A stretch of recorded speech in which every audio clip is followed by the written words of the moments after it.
はい、いらっしゃいませ。カレーの台ですね。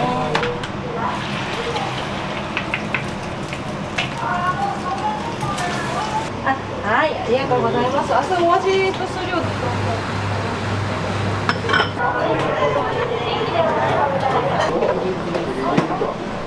ちょっと多かったかも。はい、どうぞ。はい、ありがとうございます。今日お召し上がり醤油だけになってしまってます。お願いします。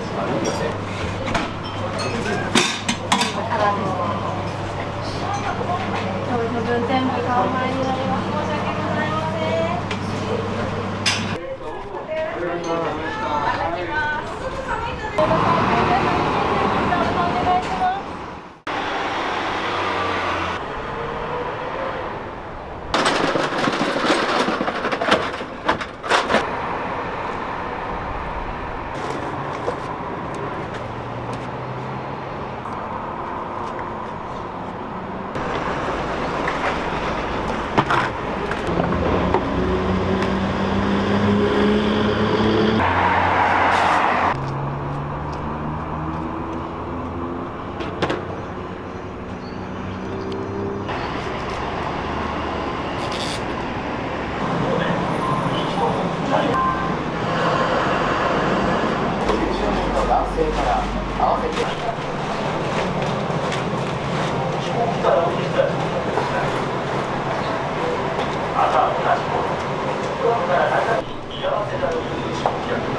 全部一人でやってます。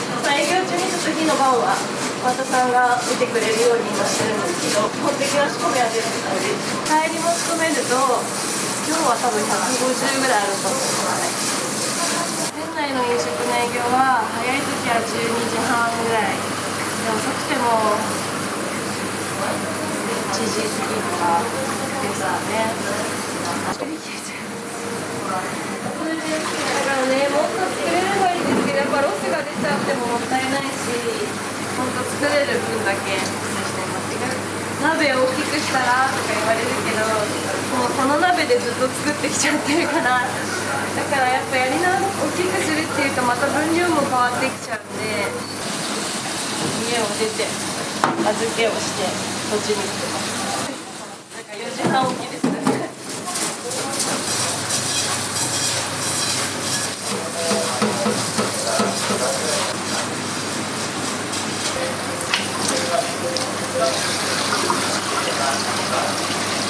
もつ煮っていうところまでは全然絞ってなくて、本当は小料理屋さんみたいなのでいろんなものを作りたかったんですけど、でも結局、ね、もつ煮込みっていうところになったのは、やっぱすぐ提供ができていいかなっていうのと、家で作りにくいものって言ったらもつ煮込みでもつ煮になったんですけど。場所も場所なんで、工業団地なんで、やっぱ働いてる人向きに思って、そういうところも考えて。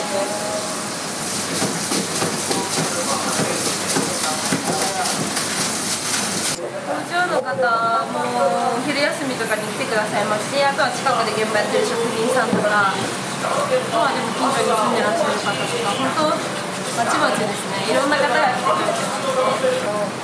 これは九州、鹿児島とかの方の豚さんなんですけど、なんかいろんなところを取り寄せたんですけど、やっぱりそれぞれの用途、地域によってやっぱもつも違うんですよ。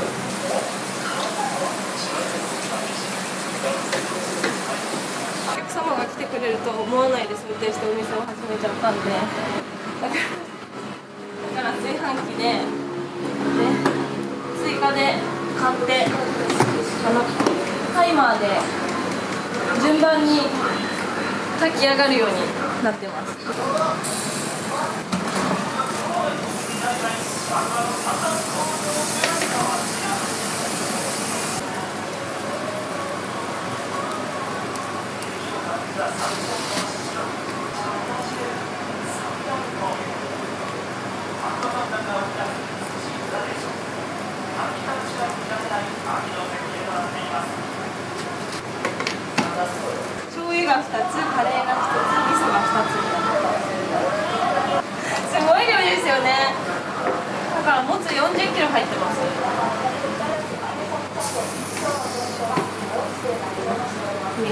てからだと思うんです。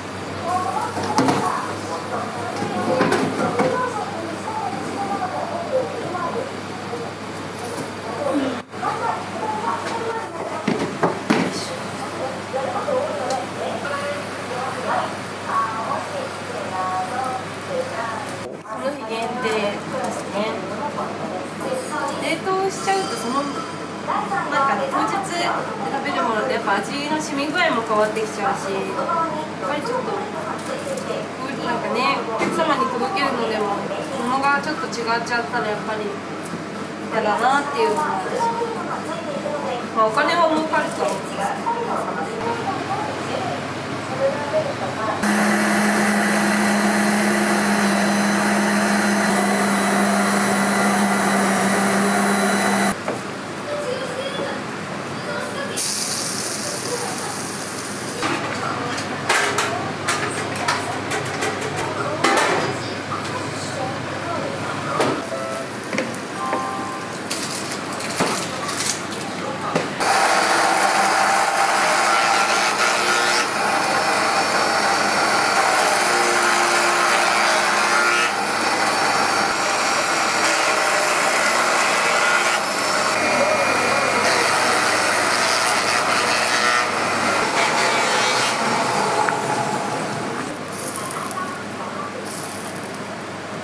一つ分かりました。はい。はい。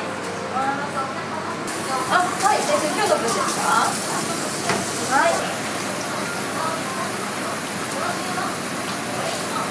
味噌3のカレーが1でいいですか？はい。はい、かしこまりました。ではお名前お願いします。はい、ありがとうございます。ではご来店いただくお時間11時から18時の午後の6時までにご来店お願いします。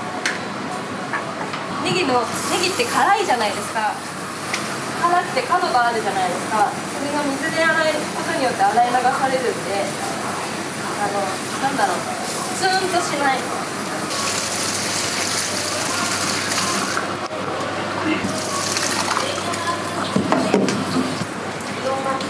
卵焼き。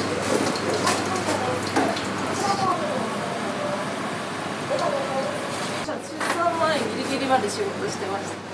お腹がそんなに女の子だから出なかったので、4月に生まれたんですけど、3月末ぐらいまでは。で、6月から仕事してます。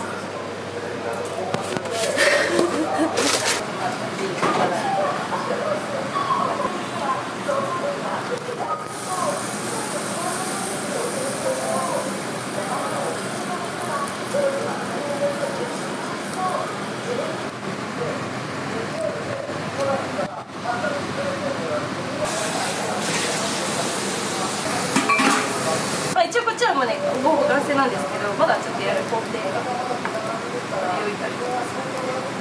めっちゃいい香りですよね。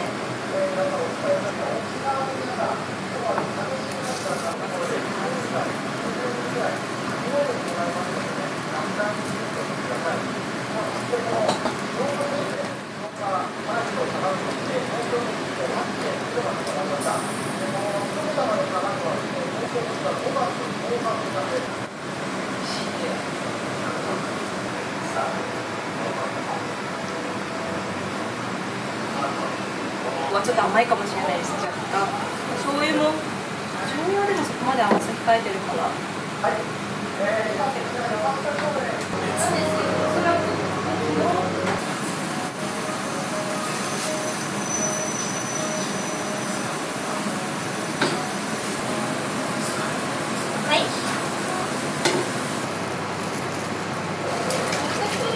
もつが高くなったんですよ。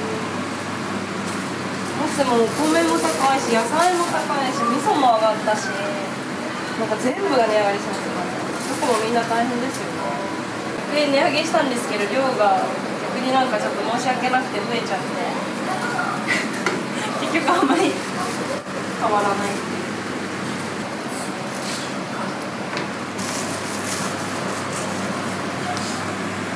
今もつが120キロ入ってます。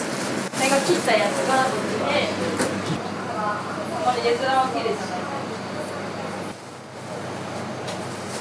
一気に切ると結構時間かかっちゃうんで、なるでも一気に切ったりするんですけど、心が折れるんですよ、もつ切りってこんななんでそれをこう切っているいらないで分けないといけないんですよ。食べれる部分と食べられない部分。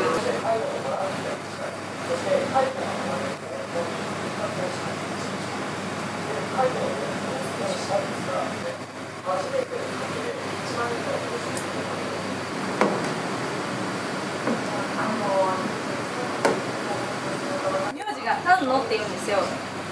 丹野って言うんです。だからその丹野っていうので丹野の野から持つ子とか持つなんかそうなんか適当にいろいろやってたら持つのって言って丹野の野の野原の野で持つのだったんですけど、でも野原の野がダサいよねって言って野上の食パンの野ってなんかかっこいいじゃないですか。それからじゃあ持つのにしようって言って2分ぐらいで決まったんだろう。特になんかみんなになんで持つのなんですかって聞かれるんですけど、なんとなくなんかノリで決まっちゃった名前だからあんまりかっこいいことを伝えられなくて。はい。す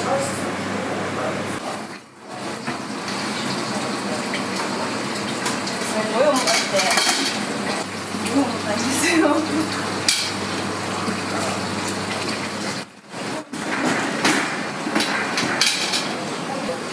朝もだから出すのもすごい重たくて、だからすごい筋肉ついてるんですよ。ほら、すごいんですよ。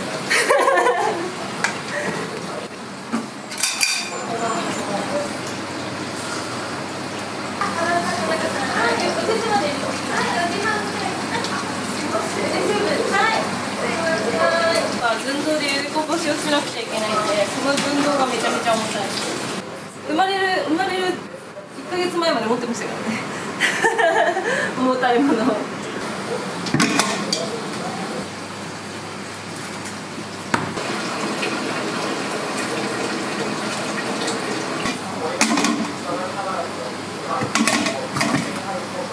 中がこれの8分目で、西盛定食の大が満パン2つで、西盛定食の特はこれが2つ。めっちゃ多いですよねこれ満パンで2皿あるんですよ。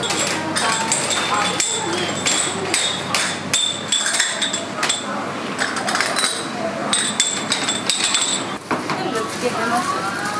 料理が好きなんです。好きだったんです。今はなかなか嫌だみんなには言わない。買ったお漬物みたいなのが多いじゃないですか。もうそういうのはどこでも食べれるけど、なんか作ったやつやっぱ作る人がいなかったら食べられないじゃないですか。一人暮らしの人とか、なんかやっぱ忙しい人とかそういうの食べたいって思ってくれる人がいたらいいなと思って、喜んでくれたらいいなと思ってで作ってました。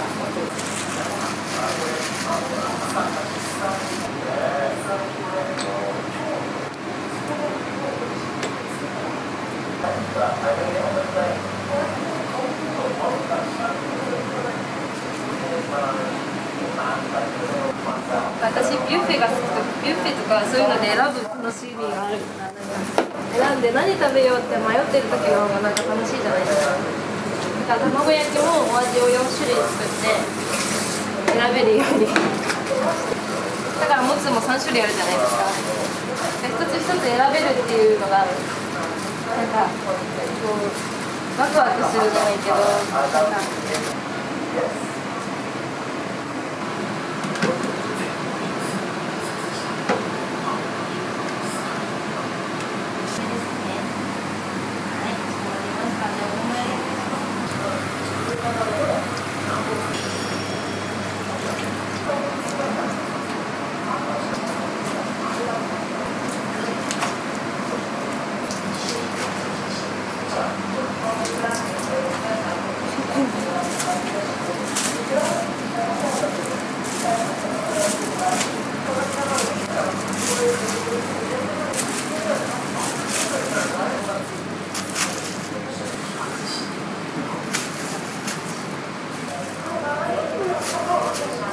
見て売られています足ポカクッションチェック。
そこだけをこう悪意が多分テーマが違うんで、多分知らない人が見るとなんかゆったりとなんかキラキラ女子がやってるみたいな感じになってて、特に楽そうだねみたいな。だから違うんだよ本当に。キラキラ女子のなんか営業でねみたいな。どんな感じだよね。私別にそこ売ってねえしと思って。全然キラキラじゃないですよ。間違ってないけど、本当に。それだけじゃないんだよ。いやいや、たまのもつ煮作ってて私みたいな感じじゃないよね。てへみたいな。全然違うんですけどね。でもラテン系ですよ本当に。この腕っぷしを見れば本当に大変なんですよ毎日。あんだけこんなもんかな。こんなもんでいいかな。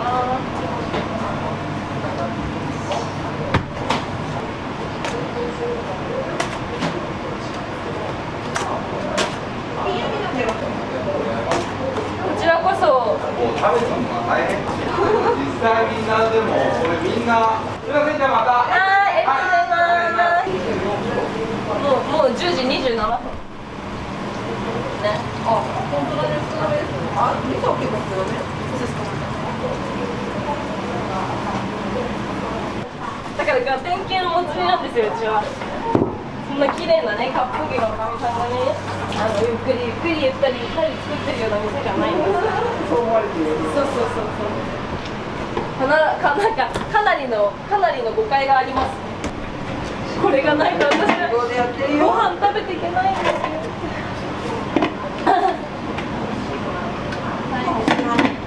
まあ優しさをちょっと入れてあげてください。でも前よりかははい、高いです。高いですよ。まだダメだよ。で多めなんかしないです。ただ自分が読まないに50円払わないのがしましね。普通に買えばいいですね。食べたいわけじゃない。コロナの頃に。これはもらっていいの？100円でもらうけど。もう取れないんだ。取れないしね。あと電話をしたいかな。ああ、もう食べそう。嫌だよ。嫌だよ。でかで、皆さん後で聞く。ね。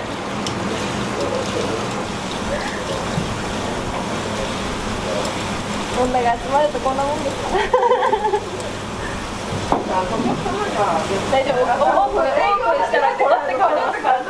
もうはんなりおいでやす。放送禁止です。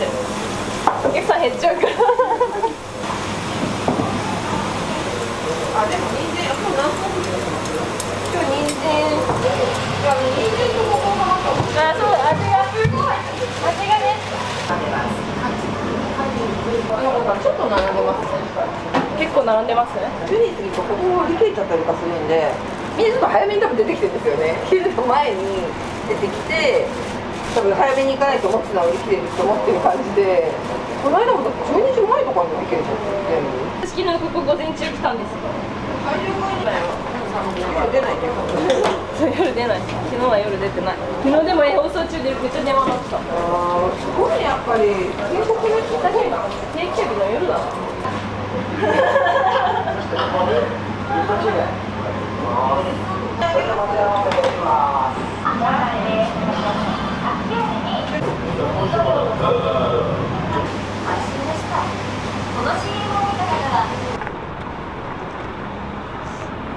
いません、お待たせしちゃいました。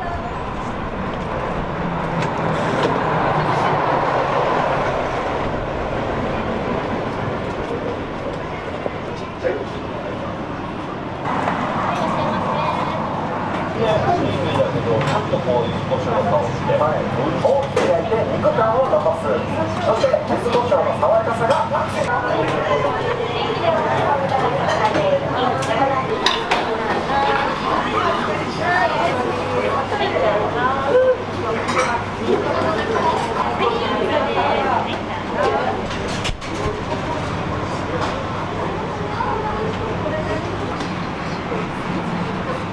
はい、お待たせいたしました。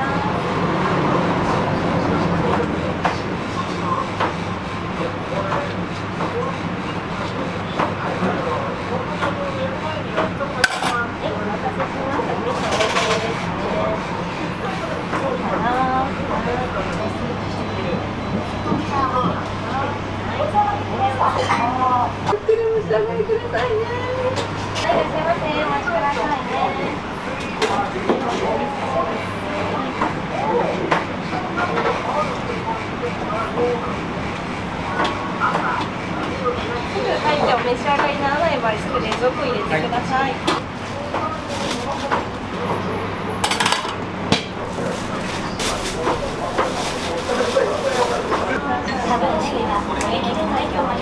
すいません。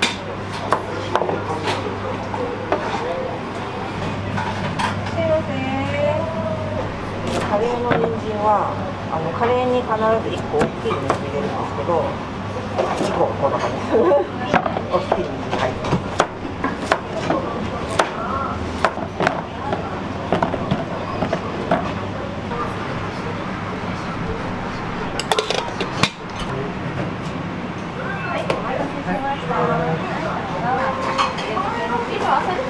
はい、こんにちは。いらっしゃいませ。ありがとうございます。お席はこちらからですね。はい、寺崎様お待たせいたしました。こちらですね。ございます。お客様ごミスありがとうございます。恐れ入ります。きれいにお召し上がりいただいてありがとうございます。お客様テーブルありがとうございます。恐れ入ります。どうもありがとうございます。きれいに食べていただいて、はい、すみません。どうもありがとう。わざわざご見せてください。ありがとうございます。ガチャガチャうるさくなかったです。お越しいただいて、どうもありがとうございます。またよろしくお願いいたします。ありがとうございます。い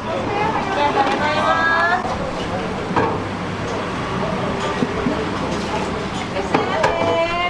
はい、いらっしゃいませ。大盛りカレーですね。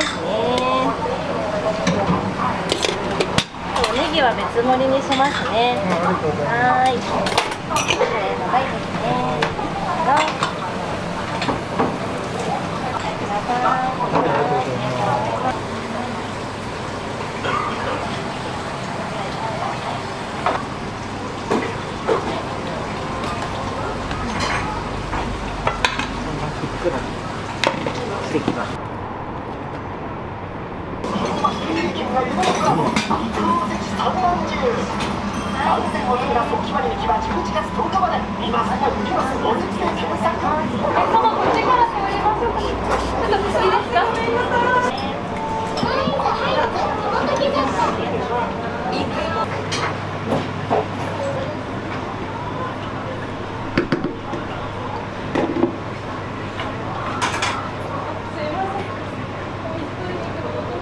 狭くてごめんなさい。申し訳ないですね。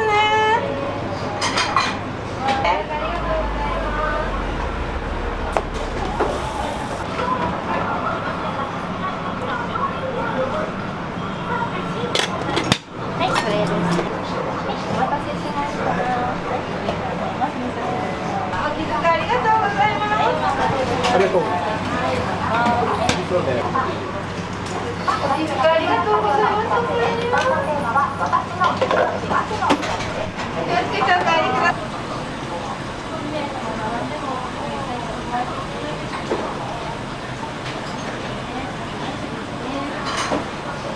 いらっしゃいます。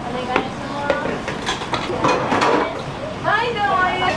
お客様狭くてごめんなさいね。どうもありがとうございます。プリンプリンになってくる。可愛いでしょ。でも分かります。色が違うんですよ。もつによって白っぽいこと、茶色っぽいこと、その子によって個体差が赤っぽい子もいます。ほら。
お待たせしました。どう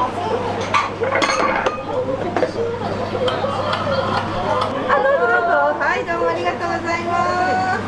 はいですね。どうぞどうぞ。お味噌は醤油ですか。今日お味噌が売り切れてしまってます。お味噌終わりですね。カ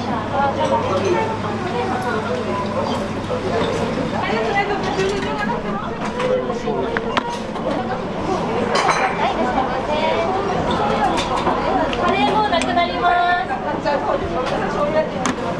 ネギは乗せてもいいですか？ネギは、はい。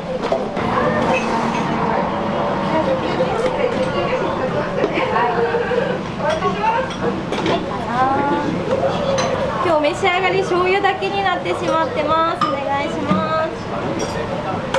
はい、お待たせしました。煮込み中の醤油です。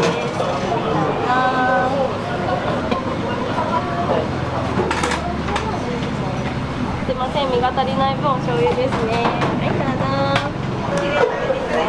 ごめんなさい、お待たせしちゃいました。はい、どうぞ。ちょっと多かったかも。はい、どうぞ。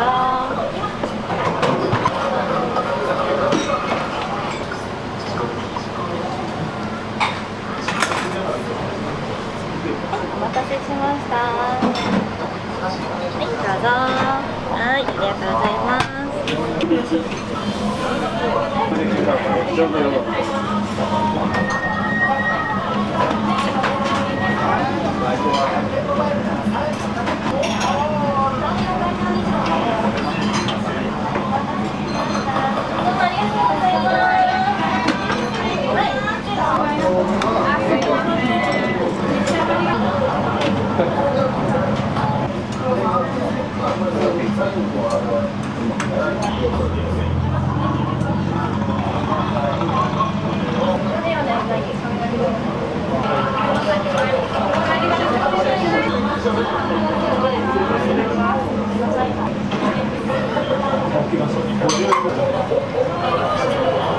お醤油も全部なくなっちゃってます。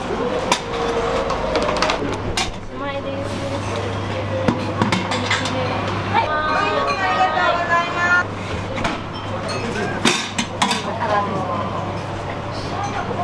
多分全部完売になります。申し訳ございません。でもありがとうございます。一つまでございます。今日の分全部売り切れちゃったんですよ。の方がいいかと思います。はい、なので、はい。いつからでも予約受け付けますので。もちろん明日の分大丈夫ですよ。大丈夫です。あ、はい、ありがとうございます。明日お味と数量しそう。ファイヤーしそう。そう。お水で鍋をつけて冷やして、で、次の日にまた火をかけるって感じですね。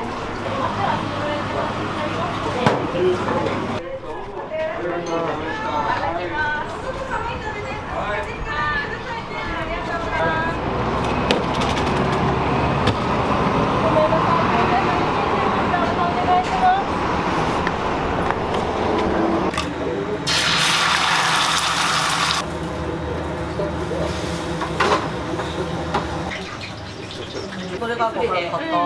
そうよね。3月からは絶対怖いと思う。任せた？任せた。全然。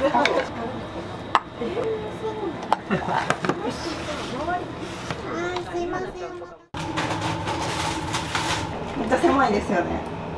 築100年で、もともとは串カツ一口さんっていう尾道ですごい有名な串カツ屋さんがあるんですけど、ちょっと行ったところに広くなって綺麗になって移転されてます。そこがここで55年されてた。壁すごいですよね。これで完成なんですよ。そう、めっちゃ近所の人にも言われるんですよ。予算が足りんくなったけど途中で貼れんくなったんかとか言われるんですけど、これで完成です。一応ちゃんと建築デザイナーさんがこれをあえてデザインしてくれてて、本当は貼ってあったんですよ、壁。そうなんです。羽釜で炊きます。能登半島の六甲園っていう窯なんですけど、なんかちょうどお店をオープンする時期ぐらいに震災が起きちゃって、あっちの方でなんかボランティアっていうかな、寄付になるみたいな、買ったこの羽釜の一部が寄付できますってなってたんで、それにしようって思って。そうです、ここは尾道の飲み屋街、新街っていう飲み屋街です。お昼すごい何もないですよね。この辺すごいシーンとしてませんでした？そう、お昼はもう全然シーンとしてて、観光客の方もここまでは多分あんまり歩いて来られないんですよ。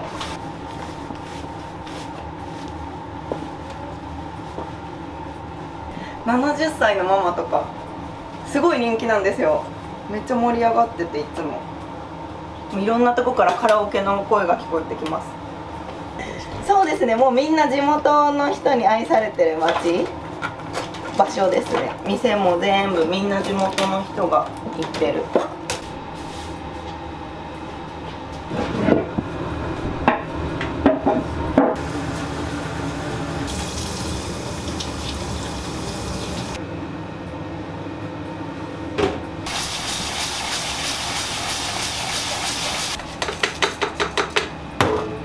いただいてるお弁当が今日12個あるんで、そのお弁当用です。で、お客さんにランチで出すお米はあっちの羽釜で炊きます。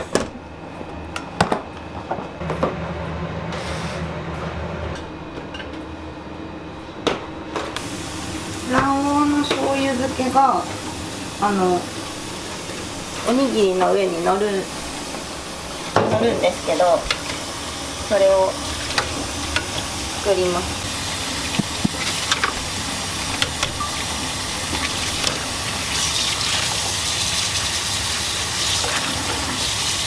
冷凍して、この冷凍したやつを取り出したら黄身がこんなまん丸になって出てくる。で、それを1日ぐらいつけてます。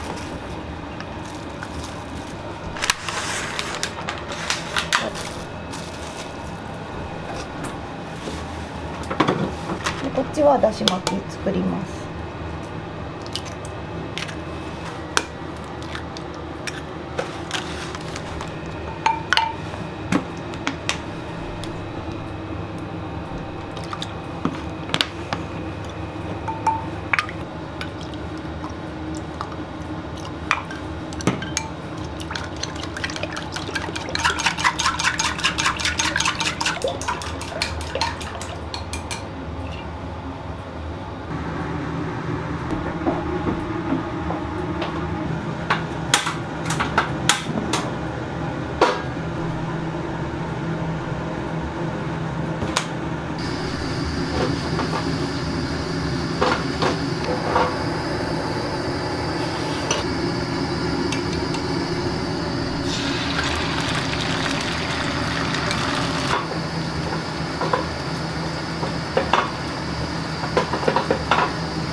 そうですね。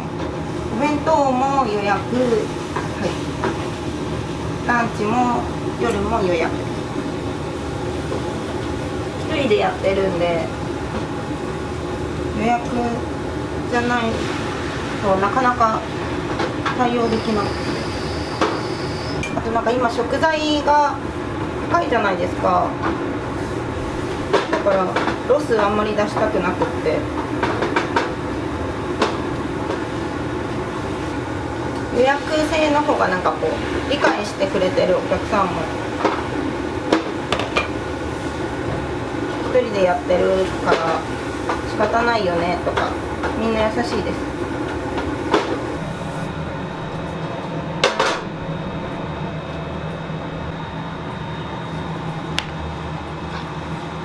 今昆布を昨日からつけてるんですけど、ちょっと出汁を取ってます。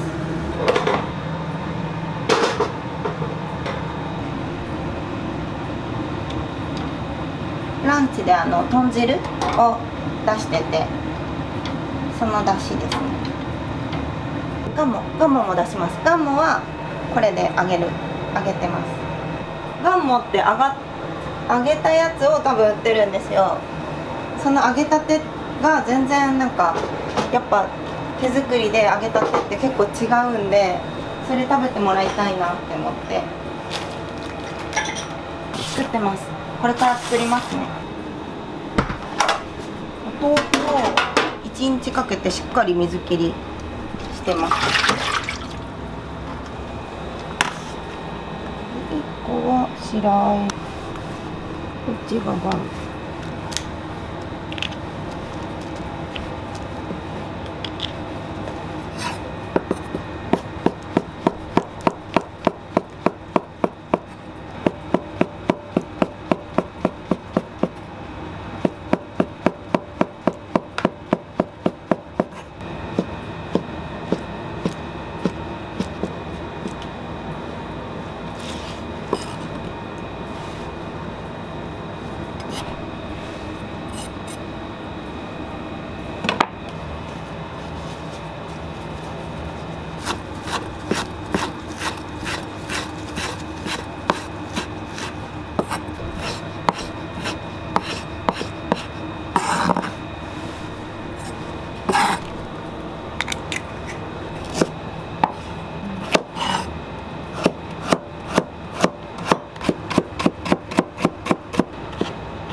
片栗粉です。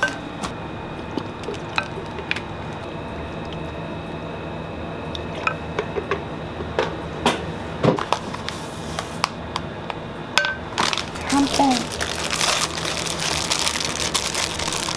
ぺんがつなぎみたいな感じです。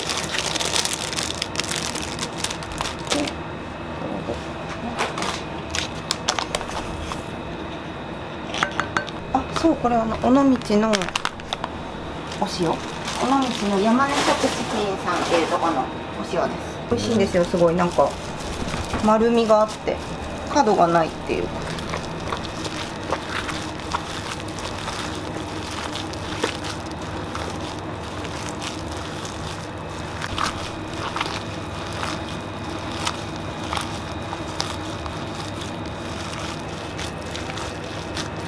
なんか塩も人気で、その塩どこに売ってますかって言われて、結構遠いんですよ。尾道駅から15分ぐらい車で行くとこにあるんで、ここでも取り扱うようにして、漬物とかもその塩だけで漬けてるんですけど、めっちゃ美味しくなる。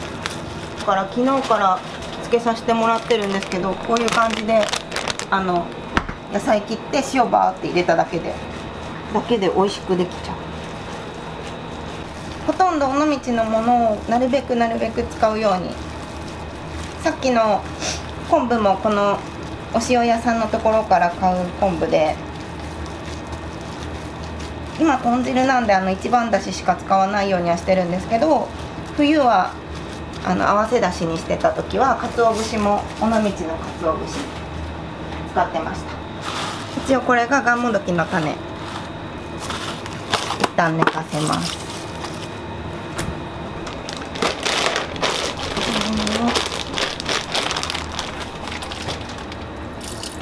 漬物も好評で、漬物すごいお上手ですねって言われるんで、この塩だけなんですって言ったらこの塩が売れるんですよ。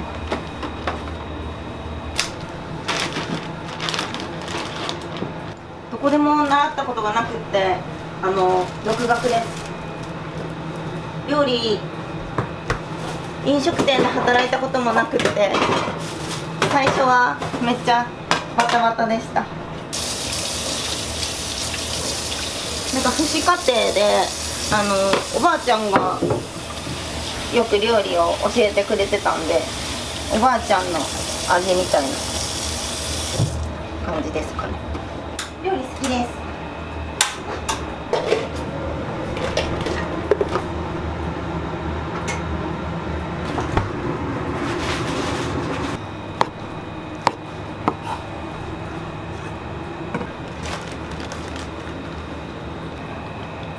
焼いてお弁当のおかずとランチを並行しながら作っていかないと間に合わなくて。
お弁当とランチで出す用の大学芋、もう全部手作りにしてます。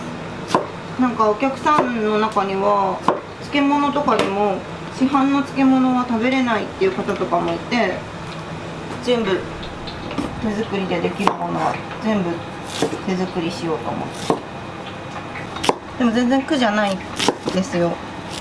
だから楽しいです。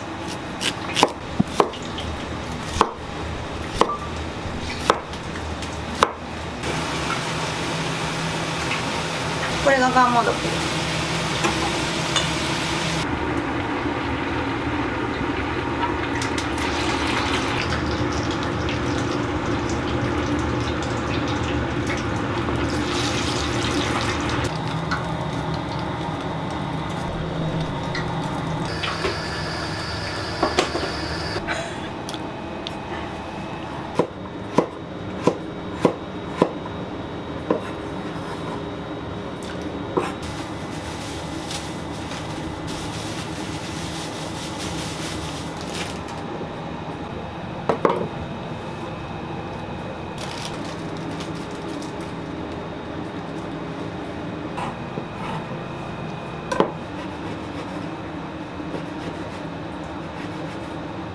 結構やっぱり観光客の方も多いんで、常連さん半分観光客さん半分って感じなんで、どっ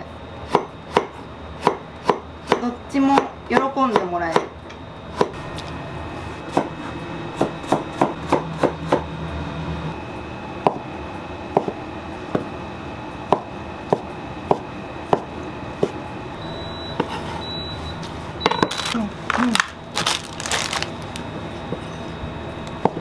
なんかこれだけでしっかりおかずになるぐらいいっぱい具入れてます。よし。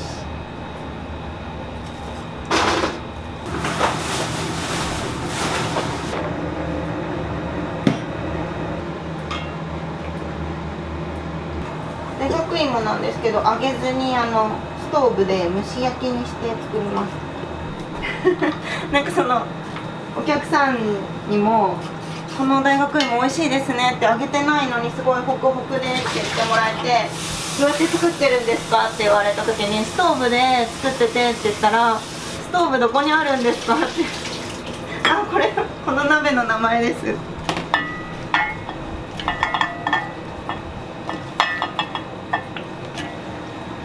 ストーーブとルクルーゼっていうこういうなんて言うんだろう、胴物の鍋がなんか美味しく野菜を炊ける、キャンプとかで使う多分鍋ですよね。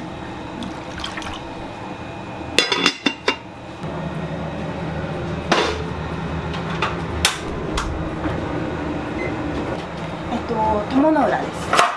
はい。福山の友の浦っていうところ出身で、なんかもともと保険屋さんだったんですよ。営業マンで。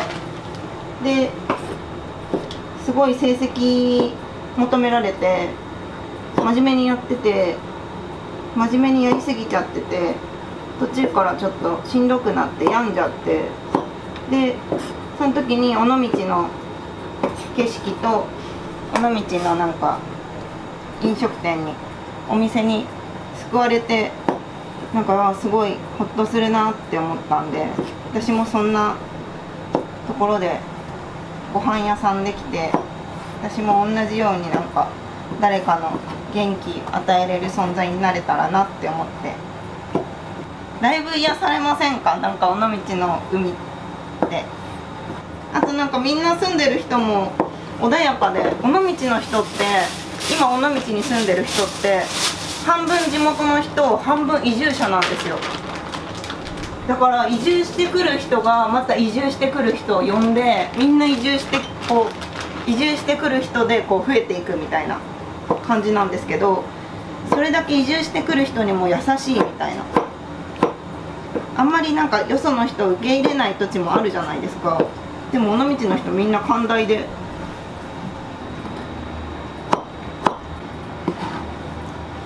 この昔からの良さと最近の良さがありますよね。市長さんとかもなんか普通にふらーっと来てくれたりします。頑張ってるねみたいな感じで。なんか市長さんってそんなね会うことないじゃないですか。でも尾道の市長さんはめっちゃフランクで普通に歩いてます。その辺をめっちゃ面白いです。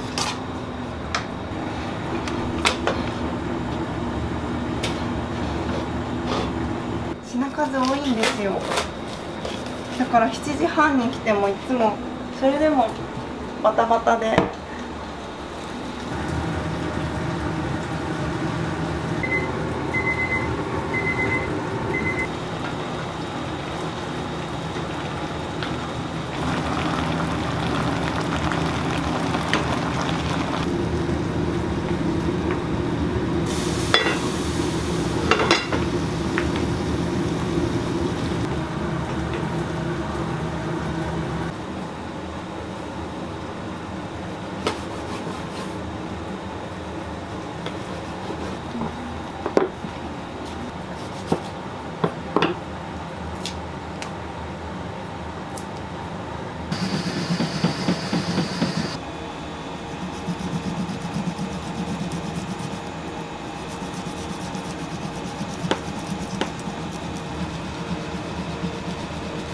なんか使ってる器とか、この変わった器とかこれもですけど、全部尾道のなめら屋さんっていう古物商の方がいて、その人たちにこの空間に合う器をプロデュースしてもらって置いてるんですよ。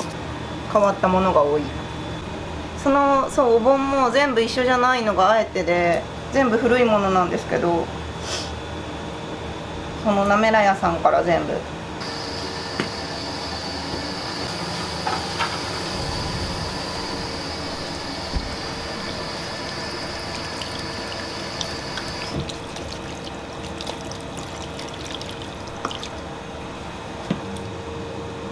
これは唐揚げです。下味をつけていきます。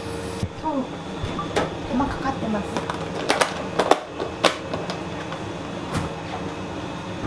こうして。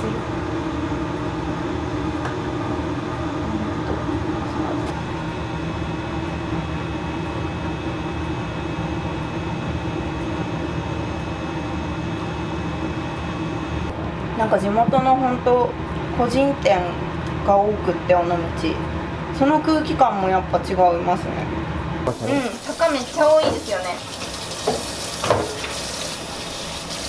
それもでも楽しいですよね、歩く。観光とかだったら歩く楽しさがある。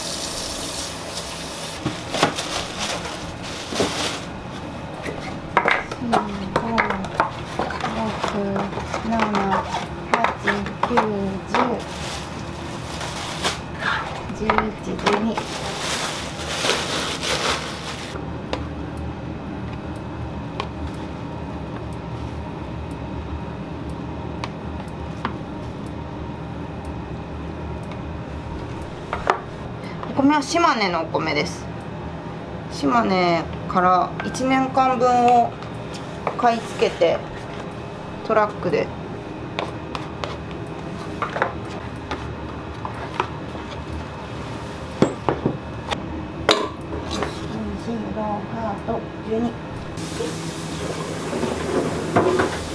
ランチに2種類ついてて、15穀米と羽釜で炊いた白米。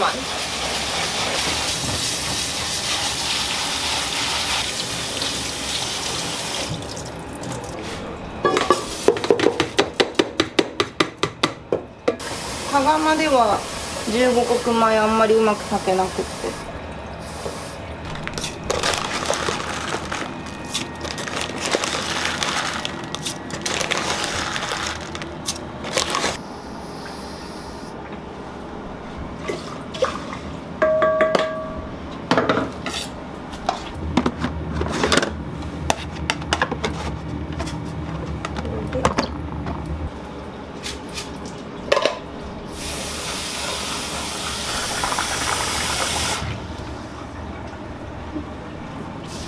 羽釜用はちょっと1時間浸水がいる。たけのこ。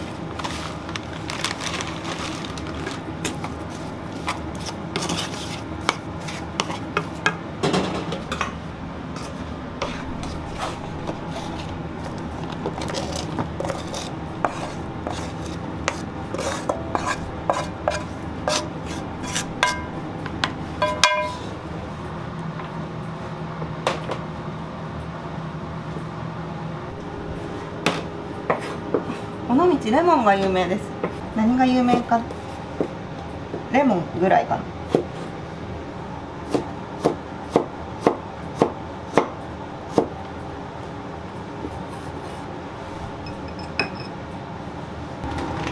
けます。こんな感じで、さつまいもの甘みがしっかり感じられるんで、あんまりお砂糖入れてない。なんか料理にもあんまりこう味付けしっかりはするようにしてなくって、ほとんどそんなに調味料をいっぱい使わずに作るようには心がけ。がんもどきも揚げ物だけど豆腐なんで、ほとんどすごいがんもどきの罪悪感も少ないと思う。ほぼ女性、9割女性です。男性来られるとしたら、その女性の付き添い、彼氏とか旦那さんとかで一緒に来てくださる方が多いですね。でも全然男性のお客様もいらっしゃいますよ。いい方がすごい。これは白あえにします。これはね、一旦茹でます。後で。白あえはランチに使います。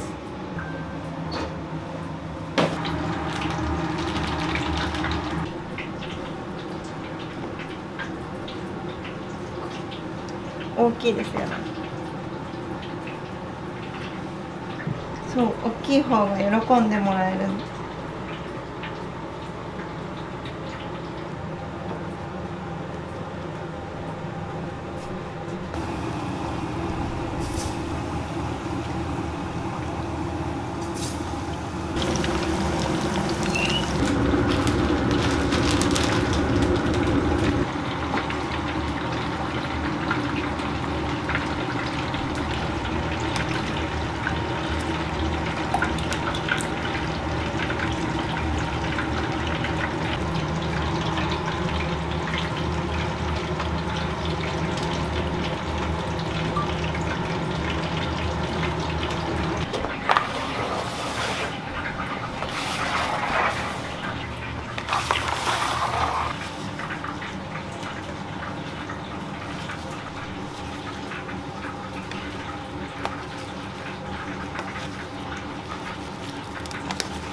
で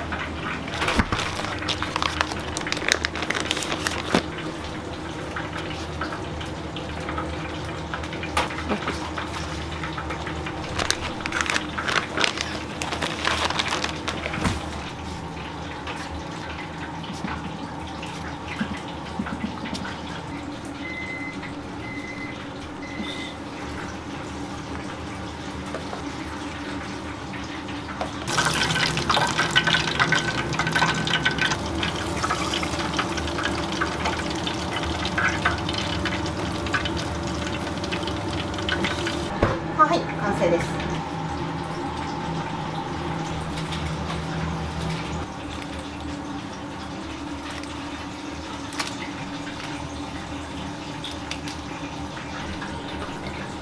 たけのこのおかかあえ、お弁当のこのおかずは季節によって変わるんで、ちょっと季節っぽいものを。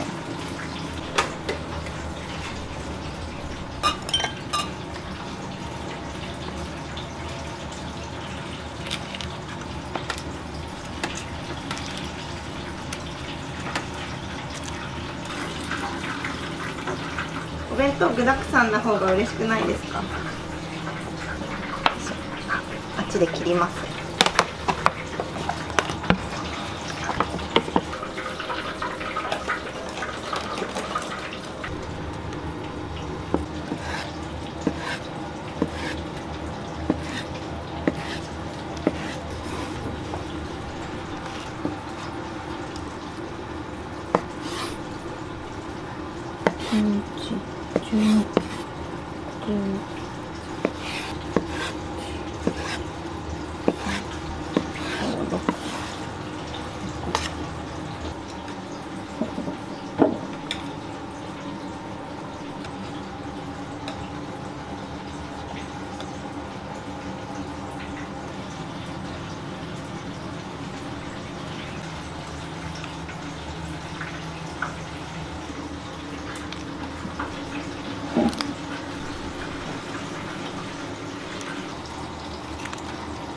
たけのこが隠れちゃう。もったいない。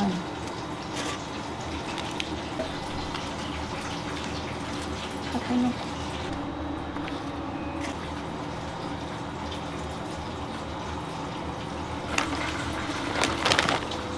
これ上がってます。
ごまをやっぱすって入れてるからすりたてめっちゃいい匂いしますよね。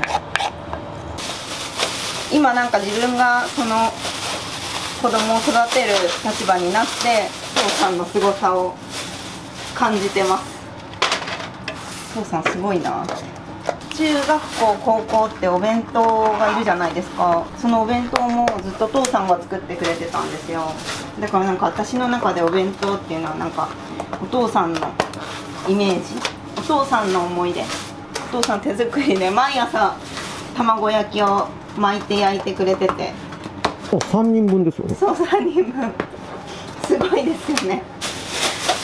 しかもそれがめっちゃ好評で、なんかその友達とかからお弁当のおかず交換しようとかって言われたら、お父さんの卵焼きがすぐに人気でなくなっちゃうぐらい。そうです、お父さんの思い出の味です。ちょっとこれ2階に持って上がっておきます。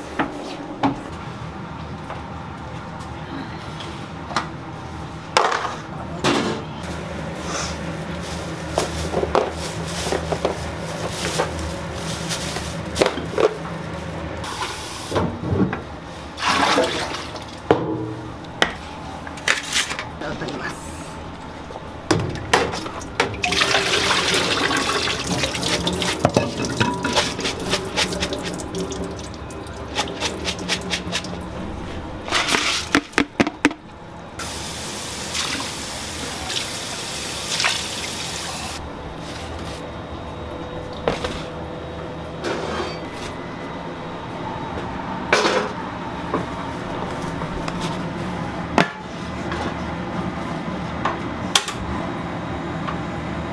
塩おにぎりなんですけど、うち中に具は入ってないんですよ。でもその羽釜で炊いたご飯ってめちゃめちゃ美味しくって、その美味しさを味わってもらいたいなって思って、あえて塩結びでやってます。なんかそれもコメントで書かれたんですよ。中に具がないじゃんみたいな。具がないのも美味しいんだよって思って。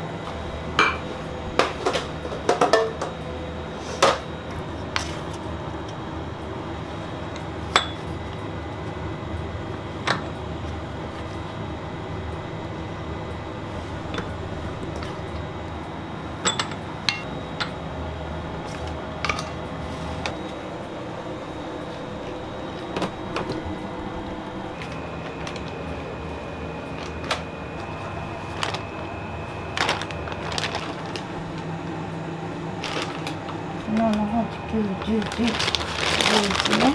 11。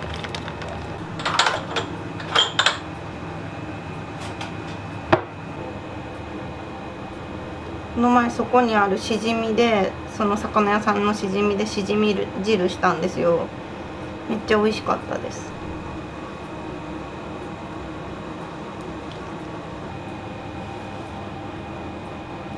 いや、まだ炊けてないんですけど、天地返しって言って中で踊ってるのを一回返すんです。熱上と下を返すイメージで、もう一回弱火にして15分です。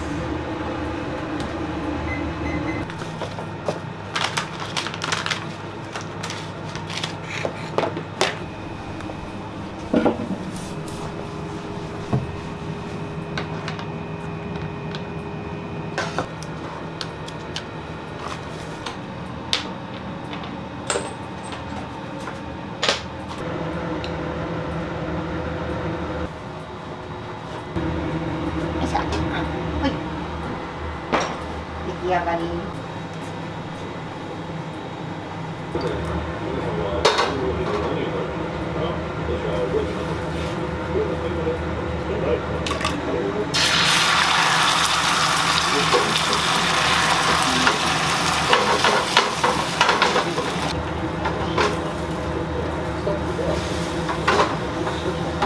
こうで、はい。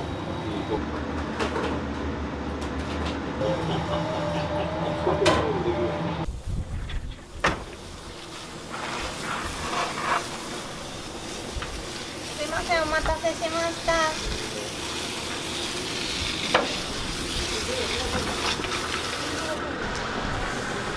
こんにちは。お待たせしました。どうぞ。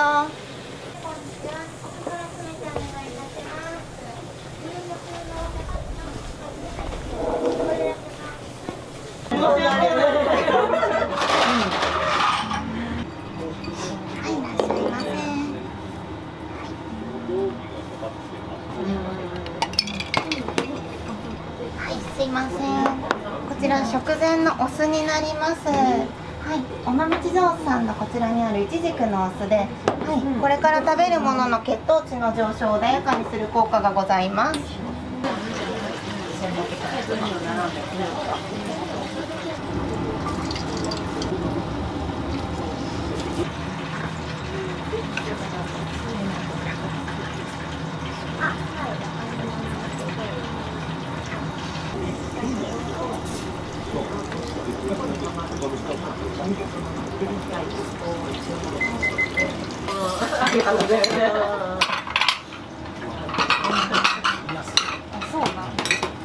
ことは初めて入った。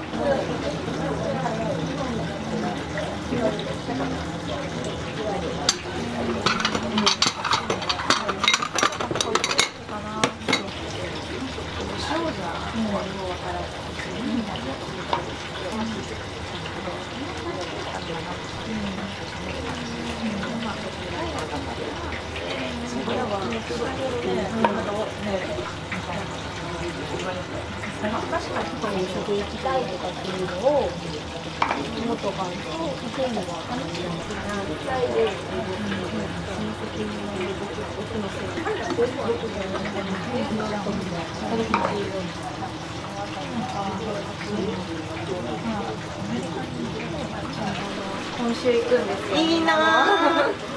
いいなぁ。近いんですか？市内から。市内ですよね。もう違和感ない。すごいよ。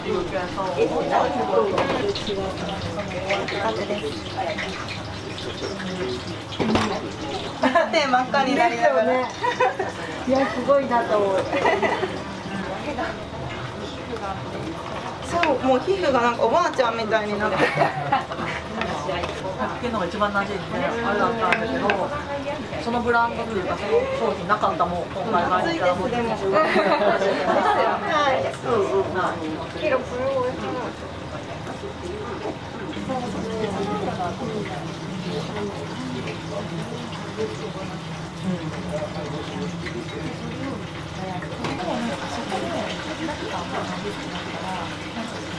環境問題とか、環境問題と、ビジネスと、あとなんかその、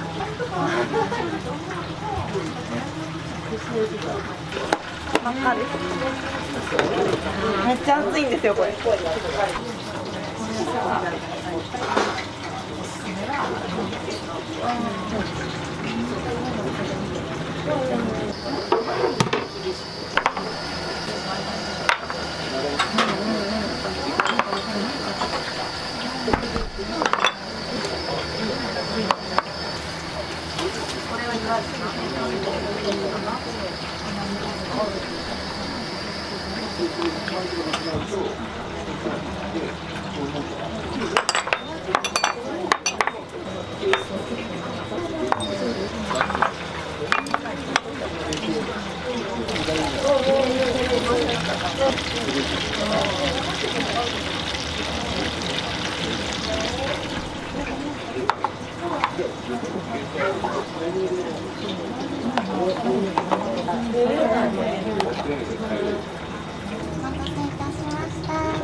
一人でお留守番なんだよねって言ったらいいですかね。なんか。す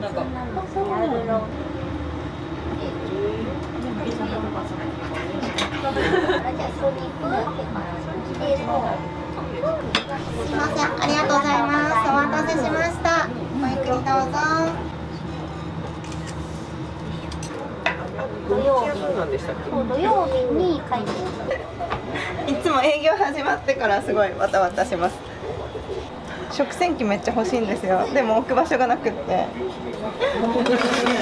そうだから11時の部はちょっと順調に回るんですけど、ここからパニックになります洗い物が入っってくるんで。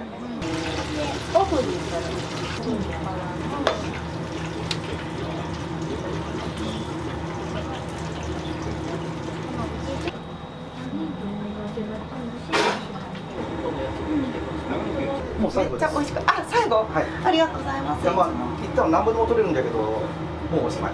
ありがとうございます。今日何も用意してなくて。でももちろん全然。まあ頑張ってください。ありがとうございます。取材受けてください。常連さんです。あ、常連さんですか。はい、前シェアキッチンの時から来ていただいている常連さん。すごい人気ですね。時間のなんかこれのれんかかったらすぐお客さんがバーッと入って。予約のお客様がありがたいです。またちゃんと予約してきます。はい、お願いいたします。ありがとうございます。チャンネル登録よろしくって感じ。取れたてのたけのこ。あ、そう、おじさんがこの前くださったやつを今日お弁当のねやってたやつ。ありがとうございます。1700円です。ありがとうございます。少し段差あるのでお気をつけください。ありがとうございます。いってらっしゃい。予約の、はい、どうぞ。3種類ぐらいいろいろどれが分からなかった。そうですね。3択作業絶対違いと思うんですよ。多いからね。なんかギュッとやって普段になるかなと思って多めになっちゃったのでそれもいいですし。割と出して書いた方がいいけど。あ、でけそういう。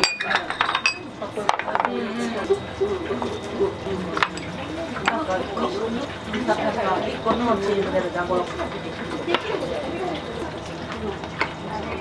お店の人にとっても自分の化粧グラデーションも自分で練習してもうまいと思う。ありがとうございます。はい、すいません、お待たせいたしました。前から失礼いたします。ギリとかでさ、遊びに行ってる時は自分で化粧していいんですよね、お風呂前。すいません、お待たせしました。ごゆっくりどうぞ。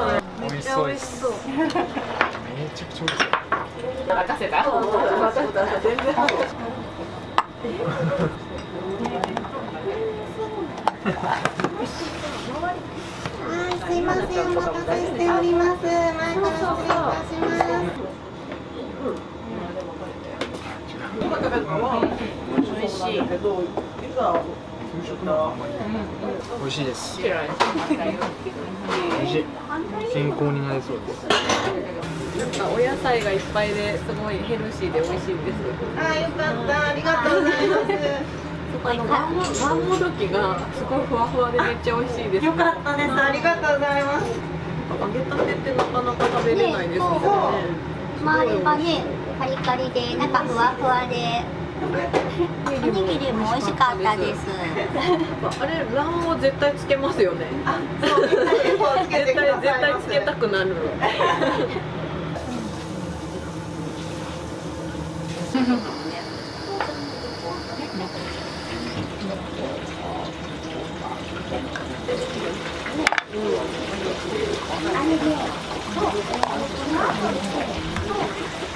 お待たせしました。どうぞ。食前のお酢です。そう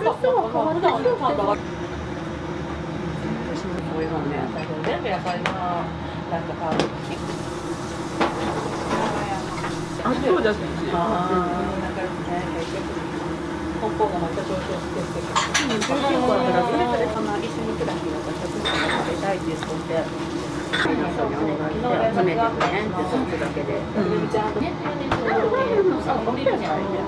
美味しいじゃん。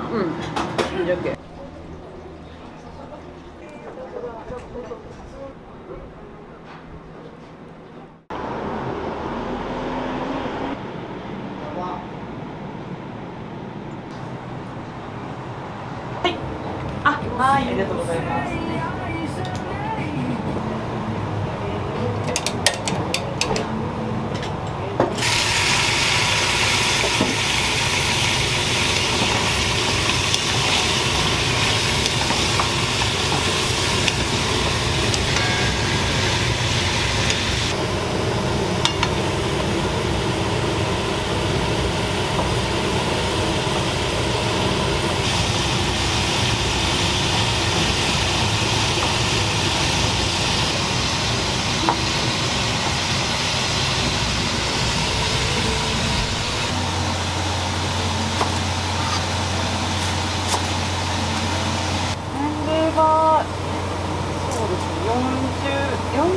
から60代の方が多いですかね。最近は若い方も増えましたけど、お店の雰囲気もそういうなんか、落ち着いた雰囲気なので、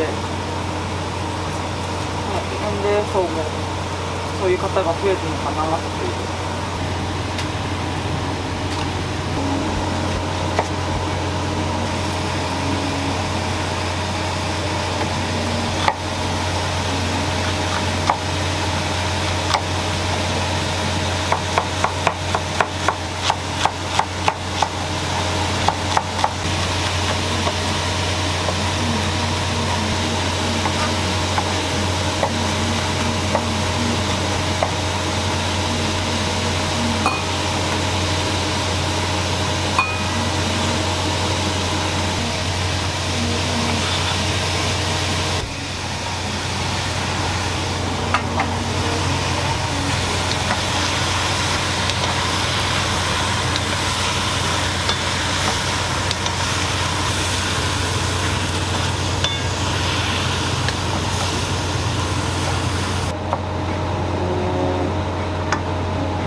全部仕込み終われたらいいんだけど、献立が変わるんですけど、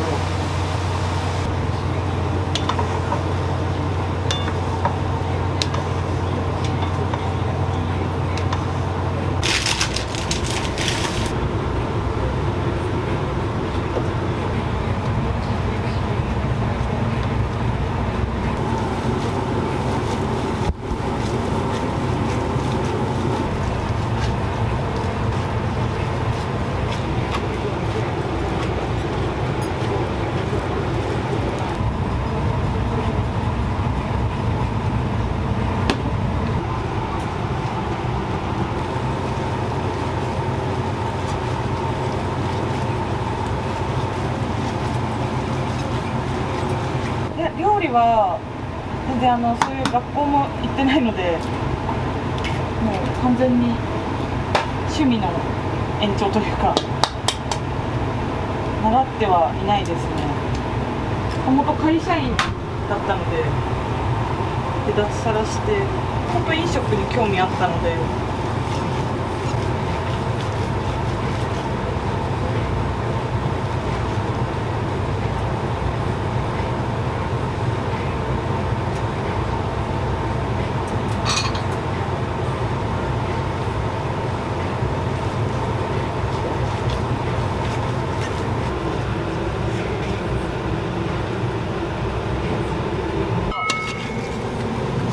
今のさっぱり煮を作ってます。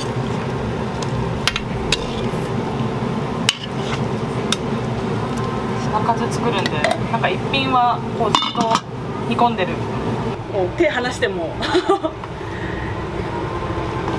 とは煮込むだけとか、そういう料理が多いかもしれないです。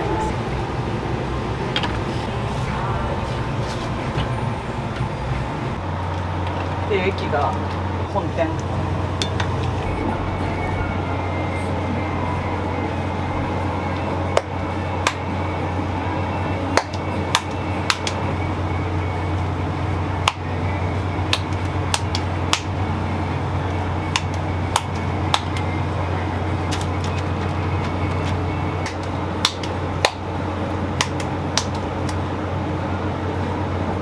大きくなっちゃった。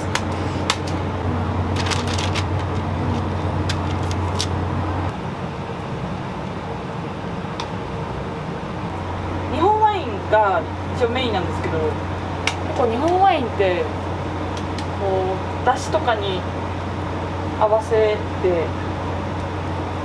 だしとかとすごい合うワインがすごい多いので、白ワインだと甲州っていう品種があるんですけど、甲州は結構こう白ワインにしてはちょっと酸の効いてて、ちょっとえぐみのある味なんですけど、でも日本のなんか山菜とか菜の花とか春菊とかそういう風なのにもすごい合わせやすくて甲州っていうそう結構海外の白ワインだともうワインだけで完結というかまあ個性強いけど、甲州って品種とあとデラウェアっていうちっちゃいブドウの品種掛け合わせたワインとかだとちょっと酸味も柔らかくなってまろやかな味なのでだしとか和食に合わせやすい。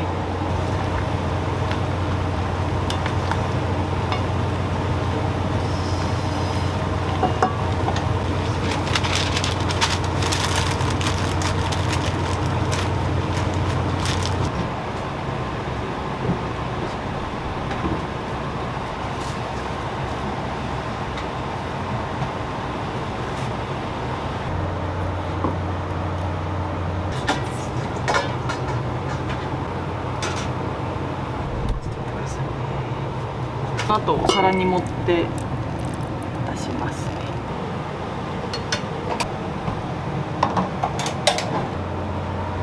取って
楽しいですお客さんとかも来てくれたりして。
毎日週に5、6回5回かな来てくれるお客さんもいます。はい。そうなると献立もちょっと一遍違ったものを作ろうかな。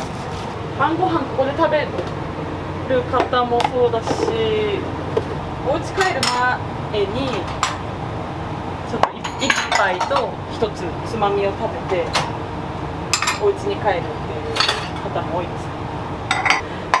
なんかいつも飲んでない体で家に帰るって言って。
ソって言ってそのピーマンのまま食べるんですよ。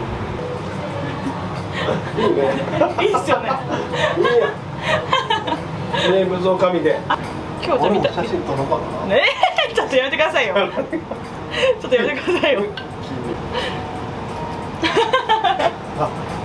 この辺でちょっと仕事をしながら5時を待ったっていう。ありがとうございます。飲んでくださいね、よかったら。ありがとうございます。いただきます。なおちゃんもね、今この後。あ、なおちゃんも。なおちゃんも今日。Thank you。ありがとうございます。はい。じゃあすみません、いただきます。いただきます。結構新潟揺れたよね。揺れました、揺れました。うん。Thank you。美味しそう。はい。いやどうぞ。はい。仕込んだんです今日は1時から仕込みました。うわ、すげえな。1時から仕込んで出来上がりました。愛を込めてね。そう。いや、美味しい。本当にね、いつもね、美味しくて。美味しい。ありがとうございます。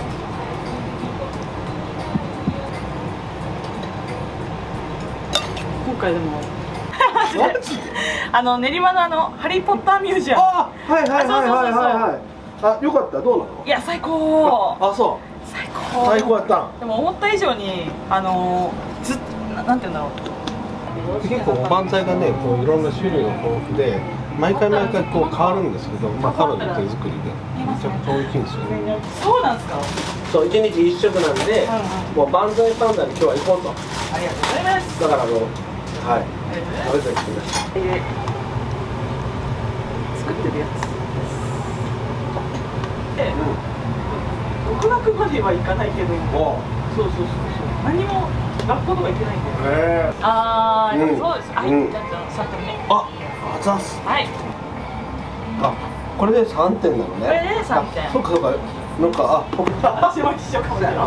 そう。結局やっぱそうやね。喋りながら。しない。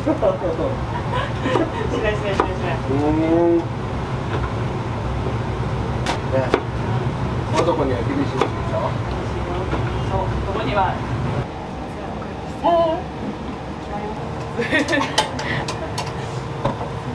よかった。これからもっと楽しめられる。いいや。ありがとう。ごめんなさい、私事。いや、ありがとう。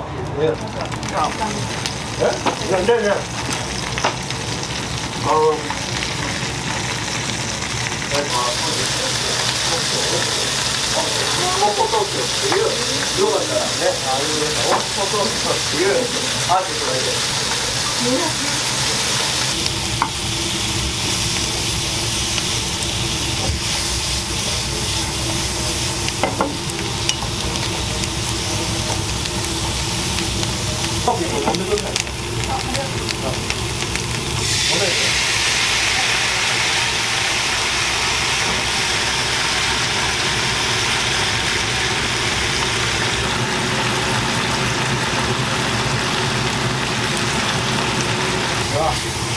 絶対うまいな。ペンの仕事っていうのをアルバイトでやって。あ、はい。で、そしたら。はい。すみません、ちょっとバイトで来て、カード。ね。おい。はい。すげえ。どうすんの。すげ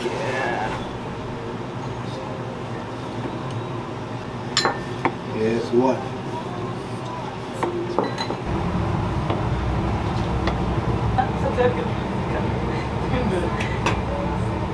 生地とかも。その子はベーグル屋さんを。テレビでなんかいただきますみたいな。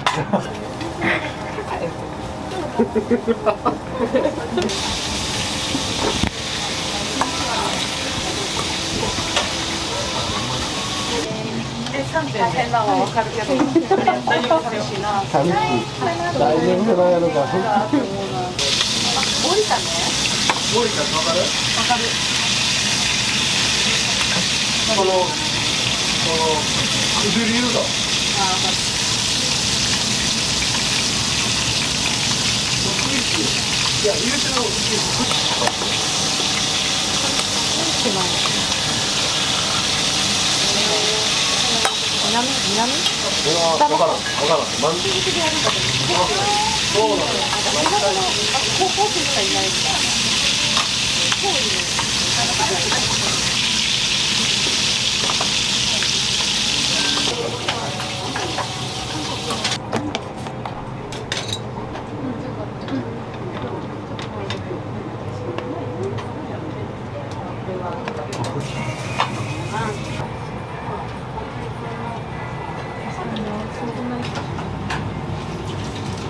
ライブに来てくれた人は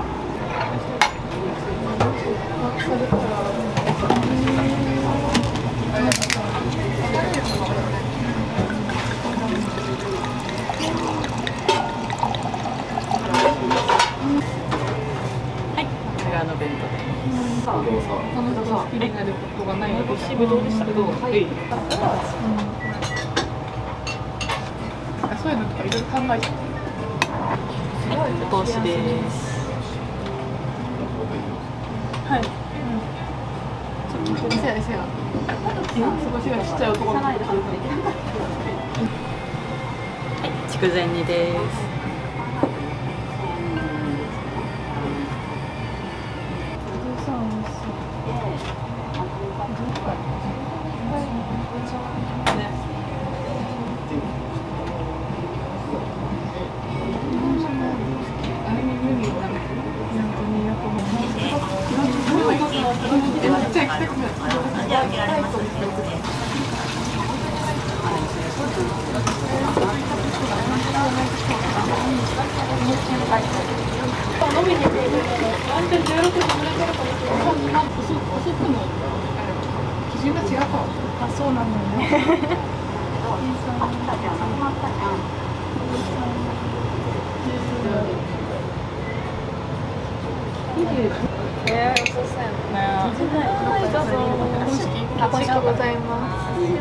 ジューシーハンバーグです。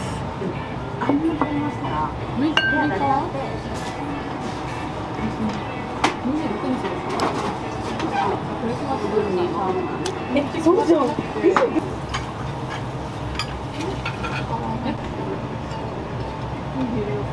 日とか。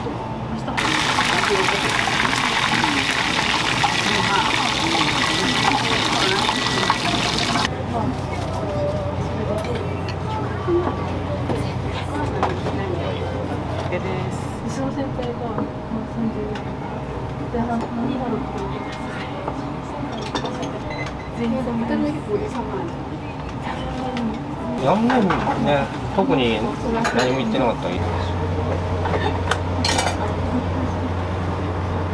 一般的な好きばっかしてるからお互いめっちゃ可愛いしこれ。何持ってんだろう。サンリオ持ってて。可愛い。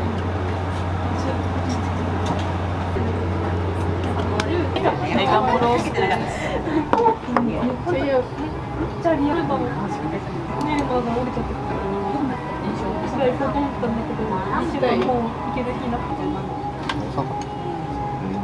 ね、同じ。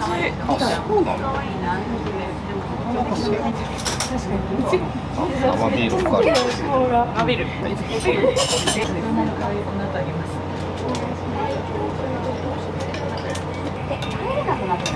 何かかっこいいよ。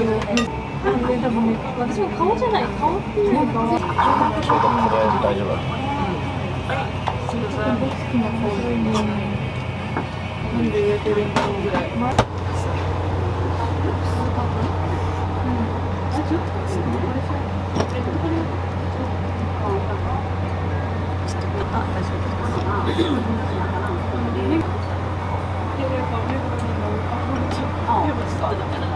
おいしそう。泣いたもん。こっちも会えてなかったんですそうだ。知らなかったんで。多分4話ぐらいがやばいやつ。あ、終わり。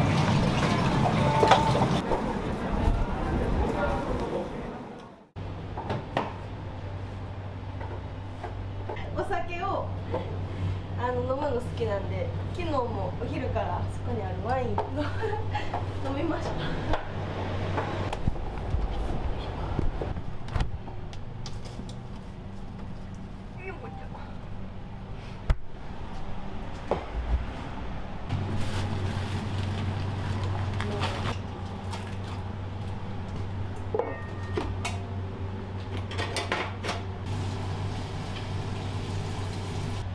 大丈夫。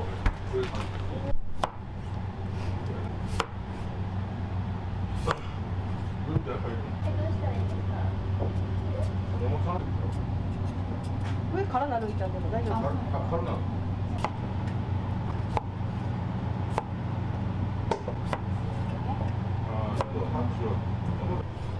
私でも白州が一番好きかも、ほんまに超好き、美味しい。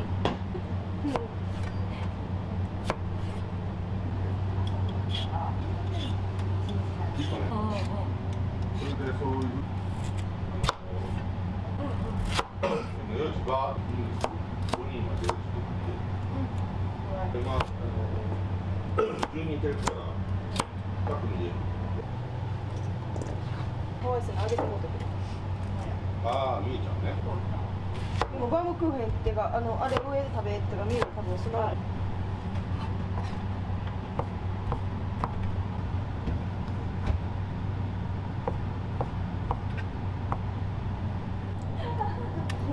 逆ににぎやかにしといてください。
毎日この階段でダイエットしてるんです。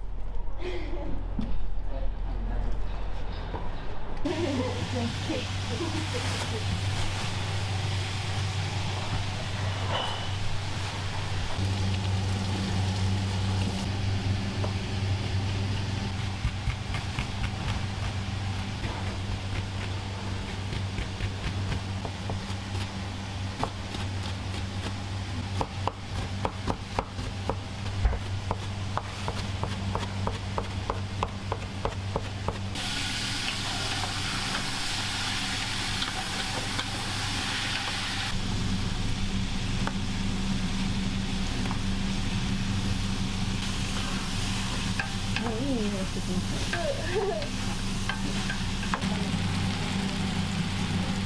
応作って本日にします。でも大体大丈夫です。レシピあるからここが美味しいんで。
一番難しいやつ。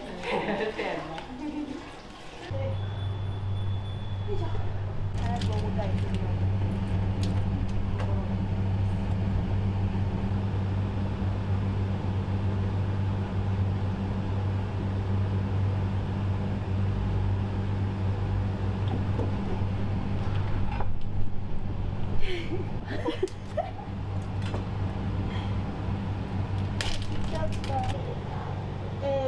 古いのから出してほしいから下からちょっと日付見て下からおばんざいお惣菜出して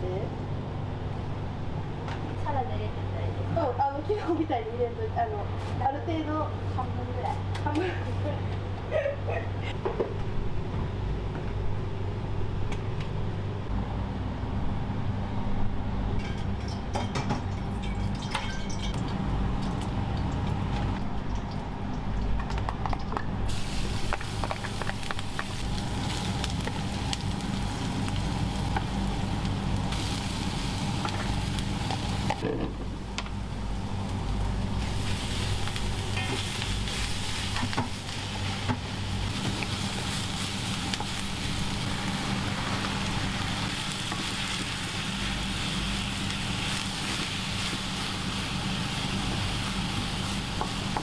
作ってたらみんななんて香辛料辛い匂いでくしゃみとか咳とかするんです。でも私はなんかもう慣れててならなくて。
私がめっちゃ好きで辛いの。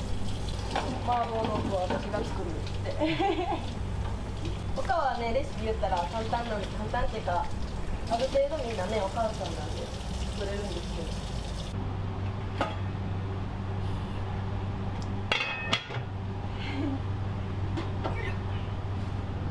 そっちからでよかった。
は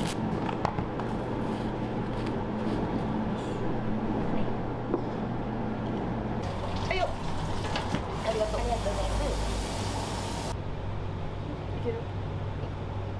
ありがとうございます。はい。こっち奥は1個だけ。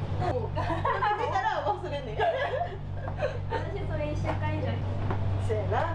そうやね。考えすぎる人って動かんねん。須田さんがおかしくても大丈夫。大丈夫。でその上に勢いすぎるなんて言ったらいいんやろ。そうもう勢いですよ。決まったのほんまに決まったのいつやろ。勢いです本当に。そう将来の夢を語ると長いんですけど、これもまだこれ途中経過です。この飲食ご飯とかも好きやったんで、そうここを流行らせて次はジム開いて食事も管理できるしっていうもう全部そのコースに入れば叶うよっていうのをしたくて今一生懸命繁盛店を作ってます私 CA になりたかったんですよ。そう CA になりたくてその外大京都外大行ったんですけど、ちょうどコロナでダメだったのとちょうどその時に妊娠したんでそうまあいいタイミングやったのかな。下何これ何と何持ってきたの？なんか言うてたね。マリネ。あ、マリネ。これもみゆお願いします。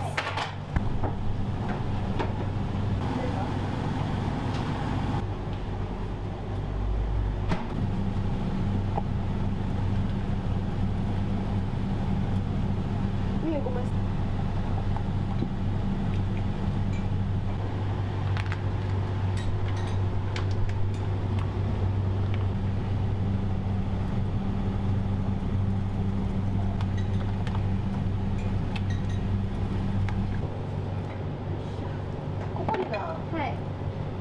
あるからマカロニから使ってなんかこれは入れん方がいいってことですよね。あ、そう出し切ってからしようか。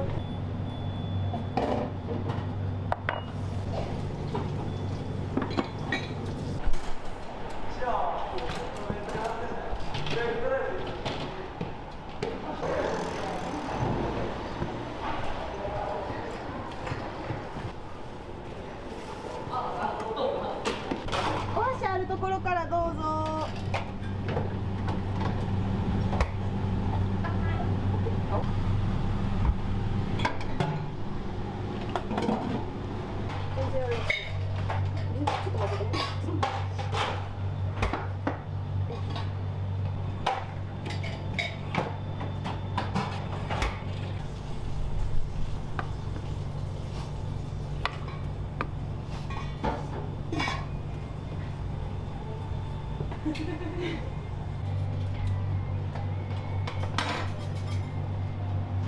いらっしゃいませ。お二人様、奥詰めていただいていいですか。すみません。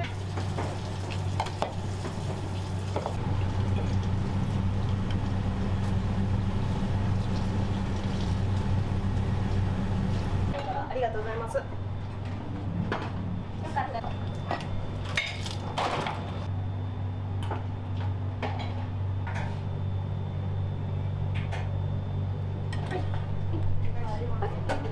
はい、真ん中に。はい。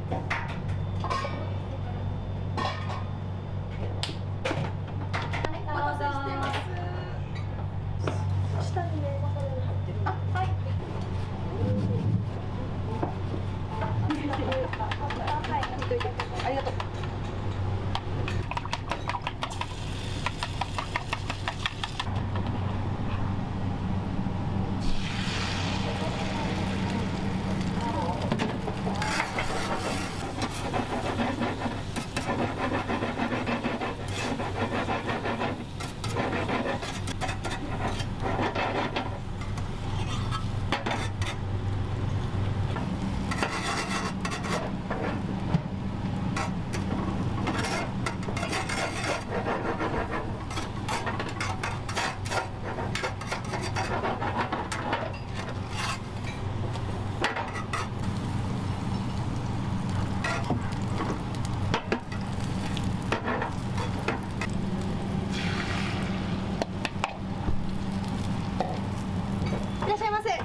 お待たせしました。すいません、お待たせしてます。お願いしますね。こっちの方がいいかな。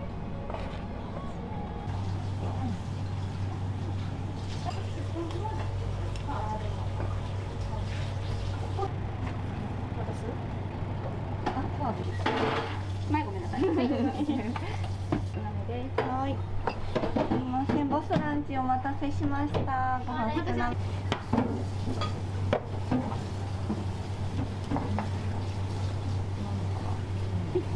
はい。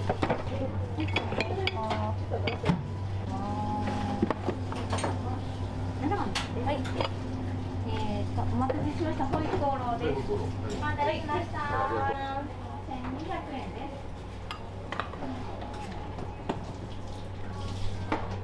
あ、こっちか。いいですか、詰めていただいて申し訳ない、ありがとうございます。すいません、ホイコーローお待たせしてます。もう一個お願いします。はい。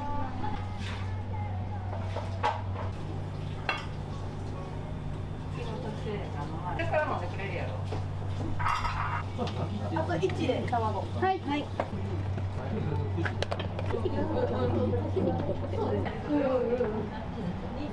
お願いします。おかえりです。昨日単品です。お待たせしました。いらっしゃいませ。お待たせしませ。ちょっとだけお待ちいただいたらすいません。ありがとうございます。はい、ありがとうございます。カレーライス2つ。はい。人もないと気が済まないタイプなんですよ。だから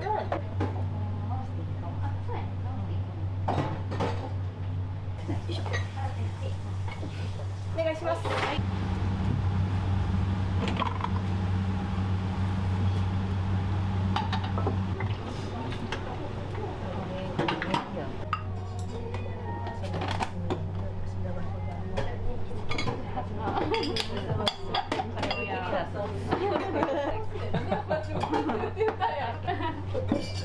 豚汁お願いします。はい。豚汁一気で。カキフライお待たせいたしました。堀江さんが、これは前途中まで見てたよ。まだ見てない。途中最後まで見てなかったんですよ。あれ、これさ、推しのね。 3月末までのカレーです。背もいいやと思う。ある程度見てから味を見てからよ。2人で喋ってるみたい。人気なので検討中です。延長するか。一人で喋ってるさ、私はマイクに向かって。すいません、お待たせしてます。カレーライスです。ちょっと重たいで気をつけてください。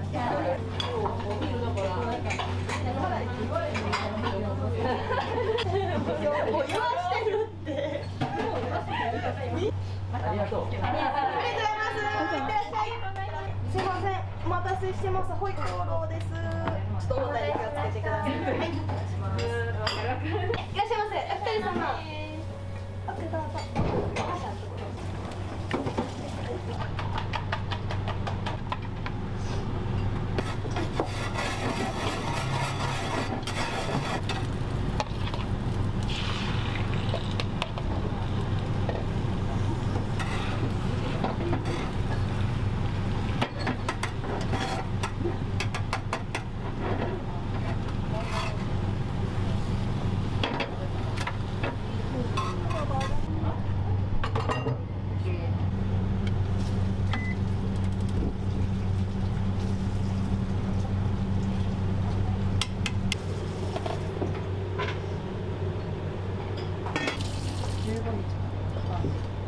無理やって生まれへんって。明日朝。すいません、お待たせしてます。いただきます。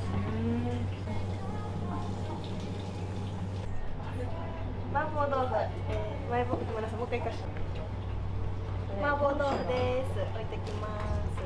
お待たせしました。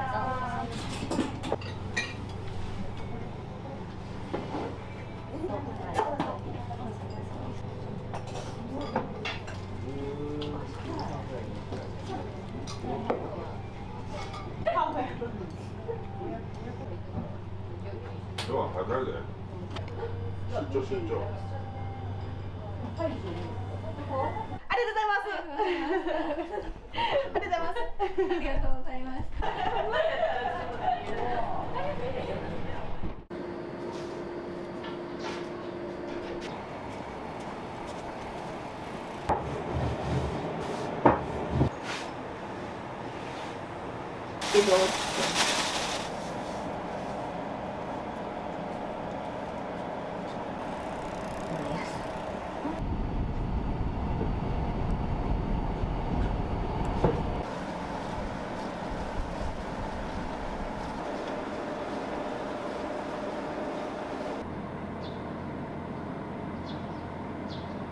気持ちが荒れてる時は気持ちの荒れたそば、穏やかな時は穏やかなそば、修行だな、修行。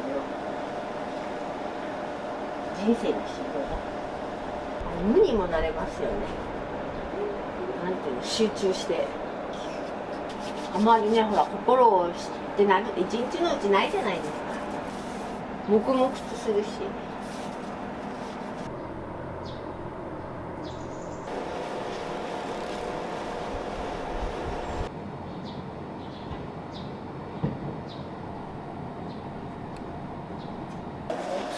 今日することはいっぱいあるよ。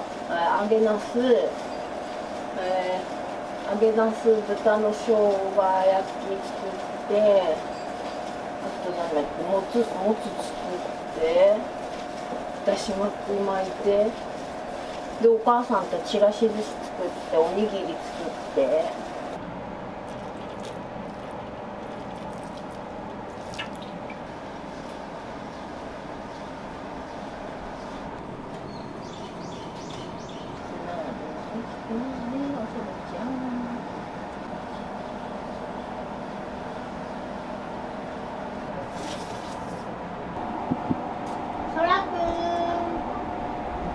そらくん、おはようございます。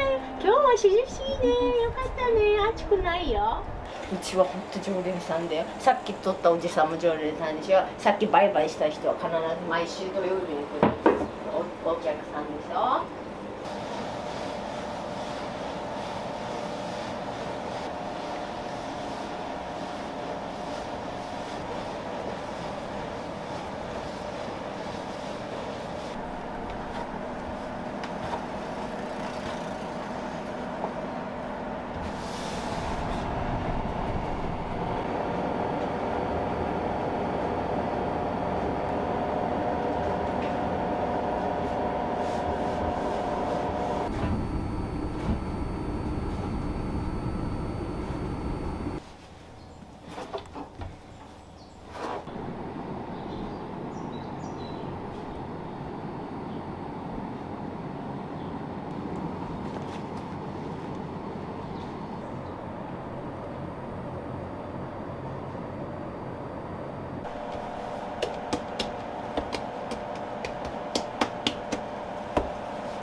これぐらいになりで。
やるとハマっちゃう。そば打ち楽しくて、まあ、俺からすると遊んでる延長みたいなもん趣味の延長。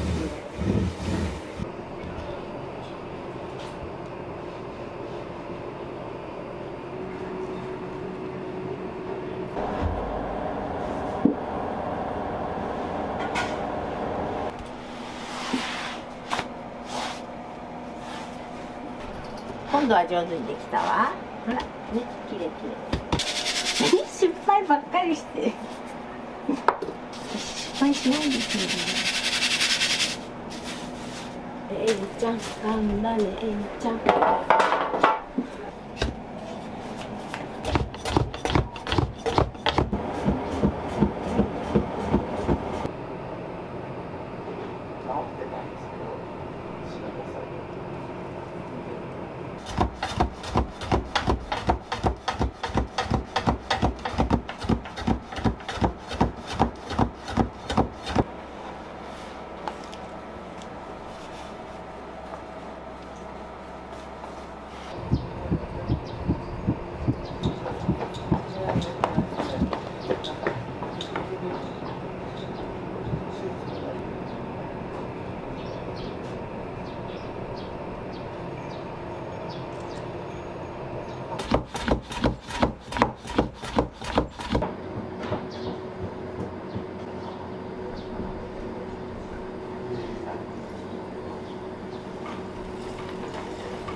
やっぱりプロだよ私は。このそばができるまではものすごい時間かかるね。石臼でひいてふるってさ。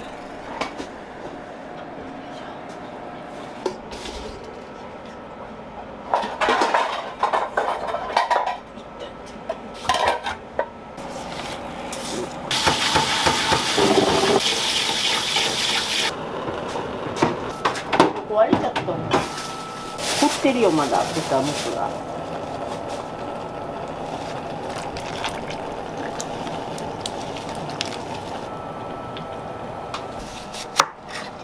そうだな。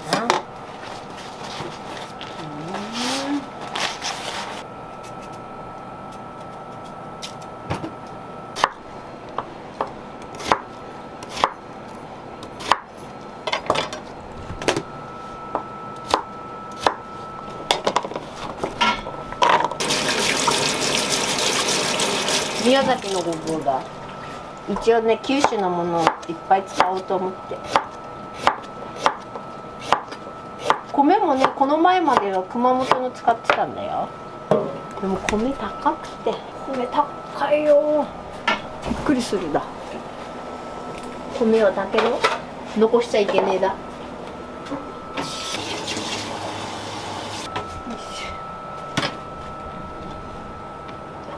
いつもスプーンでこすんだけど、こちらナスビとマンガンジで、今日は大まかにしろとはナスビマンガンジさ高いんだよな。マンガンジ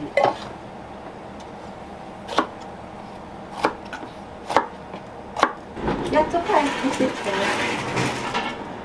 気合で。今日石井さん来ないね。いやいやさせるとか。あ、いいよいいよいいよ。あとやります。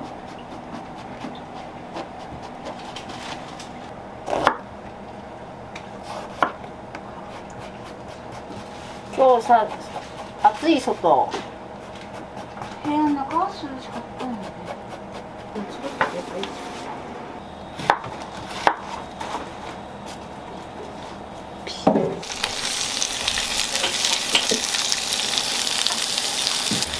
じゃあ何でも国産使ってるからね。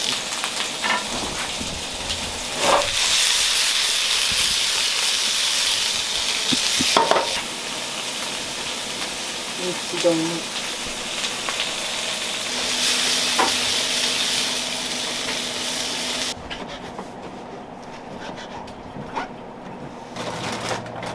あ、もみじ持ってきてくれた。ありがとうございます。綺麗でしょ。夏を感じるでしょ。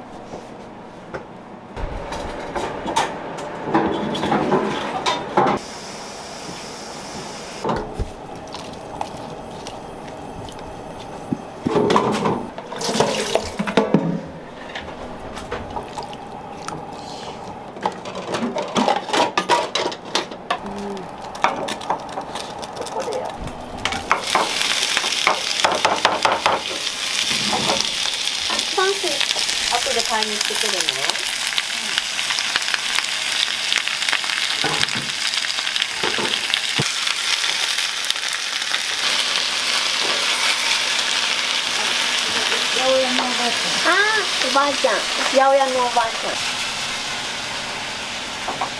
ん。あそこ、この玉ねぎも八百屋さんで買ったな。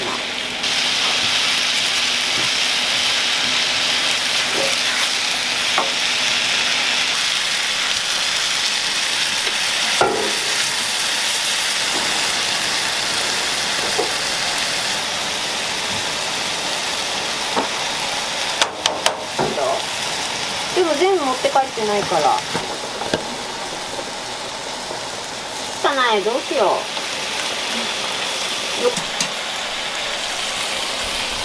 もうちょいだ。オッケー。3食限定。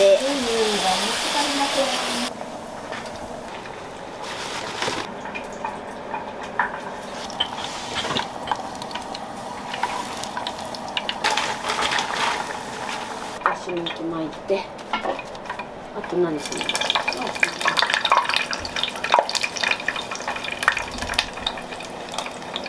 まあ油きね、本当にやりづらくて、あと1回。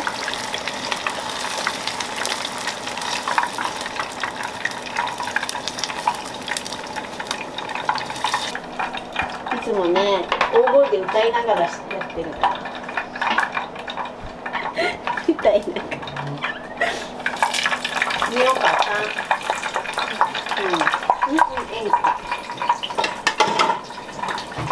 演歌を聴くとね、元気が出るんだぞ。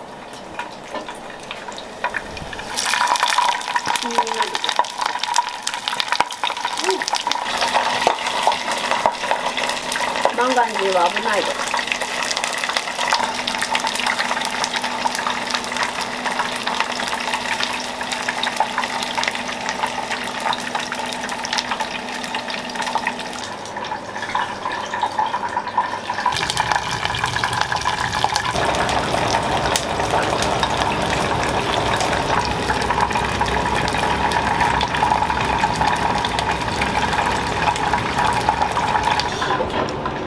斜めにして油を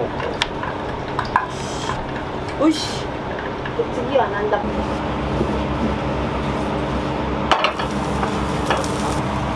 油を切って何分にしてよし。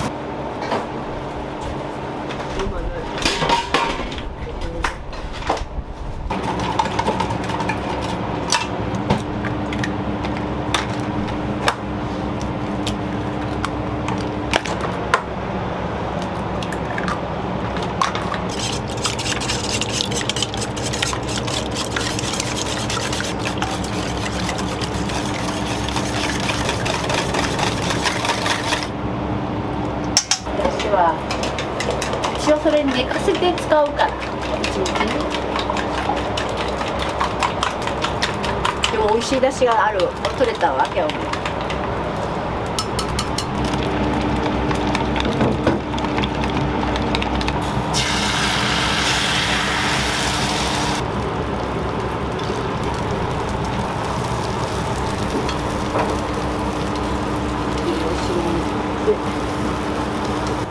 いやいや、うちは前の日に取る。1日前の日。本当はね、朝取るんですよ。他のことはね。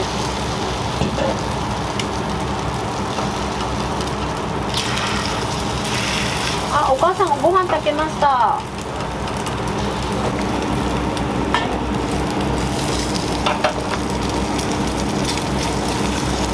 美味しい。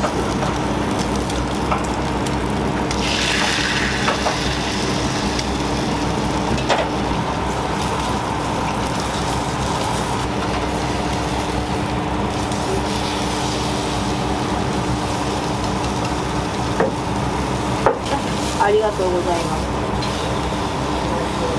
過去のことにして帰るよって。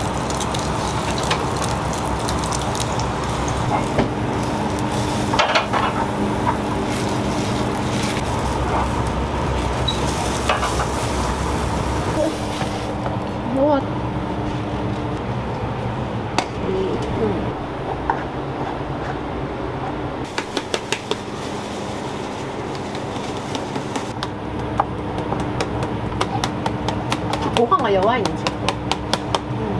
ごま。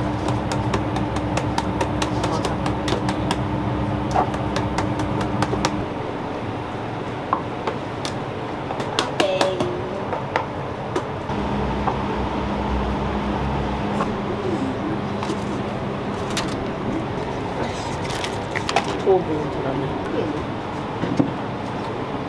そうやって。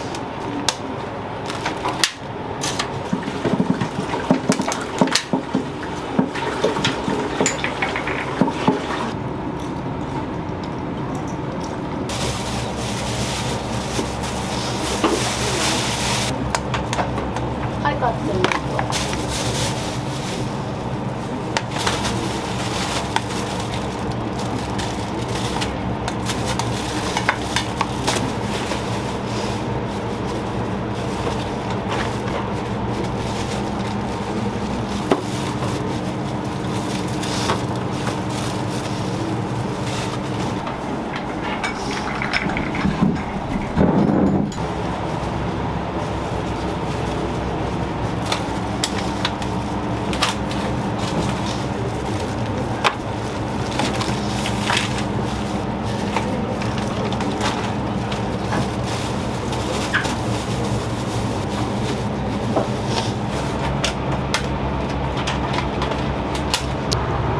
うちのめんつゆです。これだ。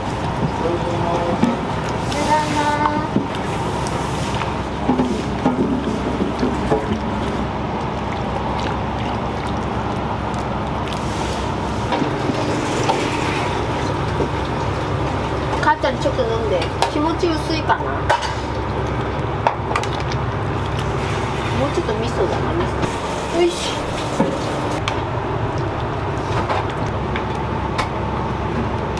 まあ、おふくろの味だよな、うちのもつは。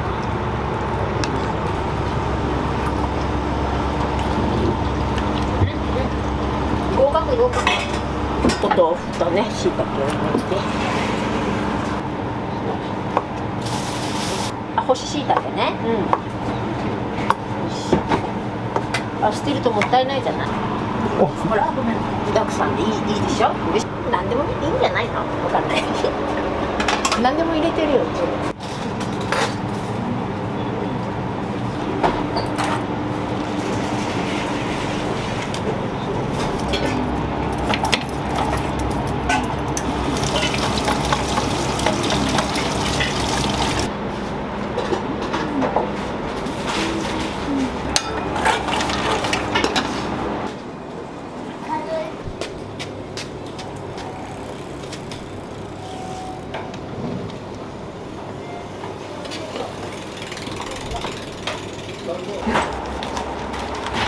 自分にご褒美やらないと。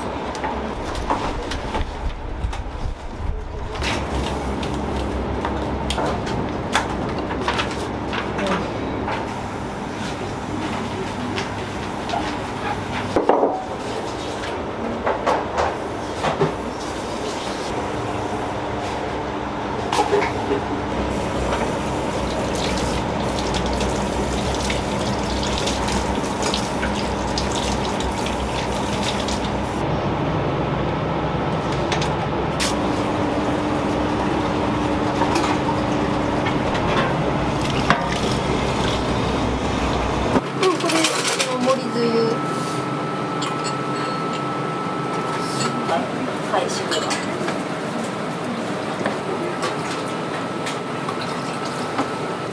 よいしょ。よいしょ。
日やってんの。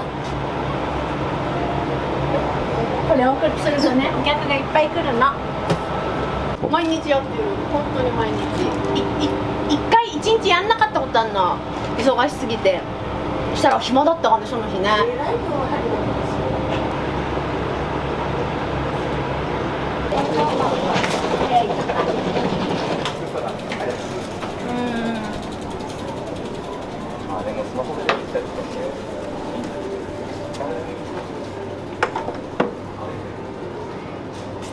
これで音楽も聴けるんで今。いらっしゃいませ。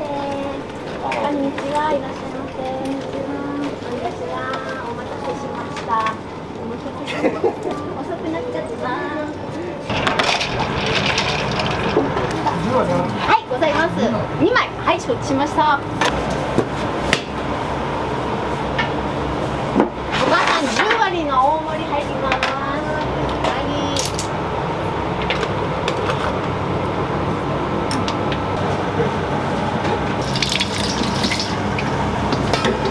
ありがとうございます。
します。とろろおにぎりセットになります。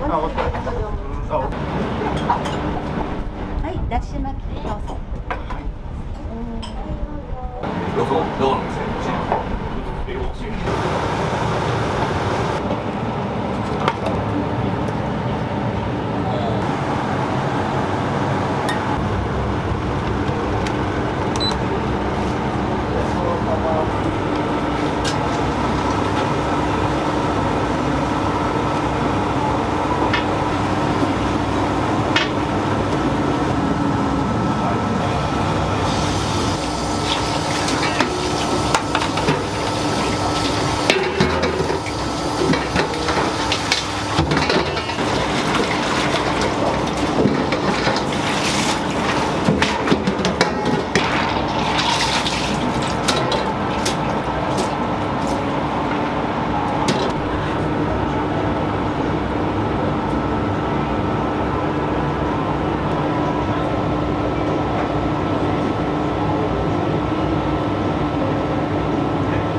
ありがとうございます。何日か東京にいらっしゃって。来月までごゆっくりしてください。はい、お気をつけて。やだ。やだ。困ってる。やっぱりお蕎麦ってこういうもんなんだなっていうのを教わったというか、それぐらい美味しいお蕎麦を丹精込めて作られてると思います。そう感じて通ってます。いらっしゃいませ。いらっしゃいませ。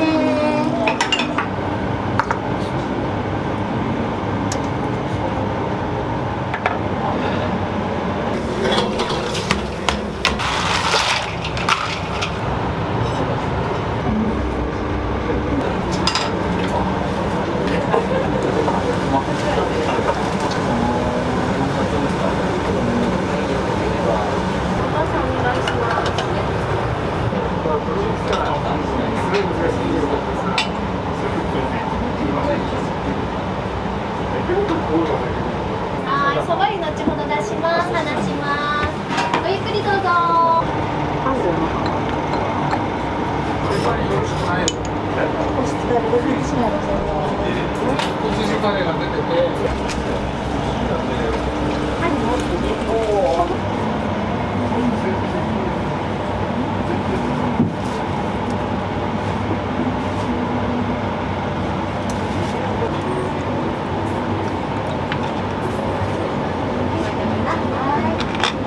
ありがとうございます。こんにちは。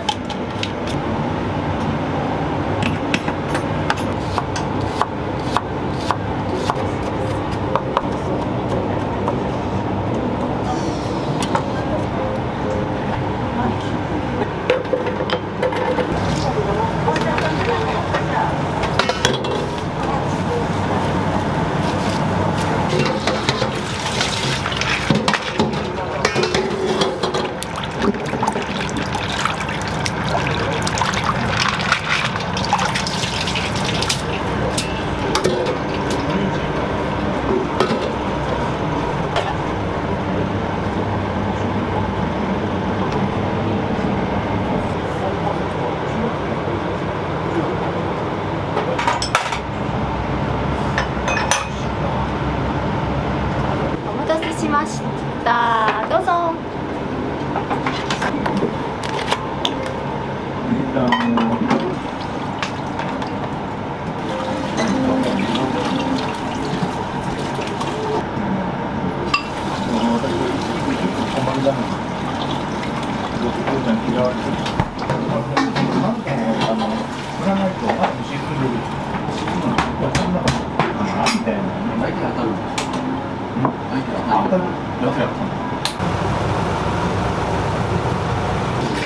はい、お待たせしました。もつです。どう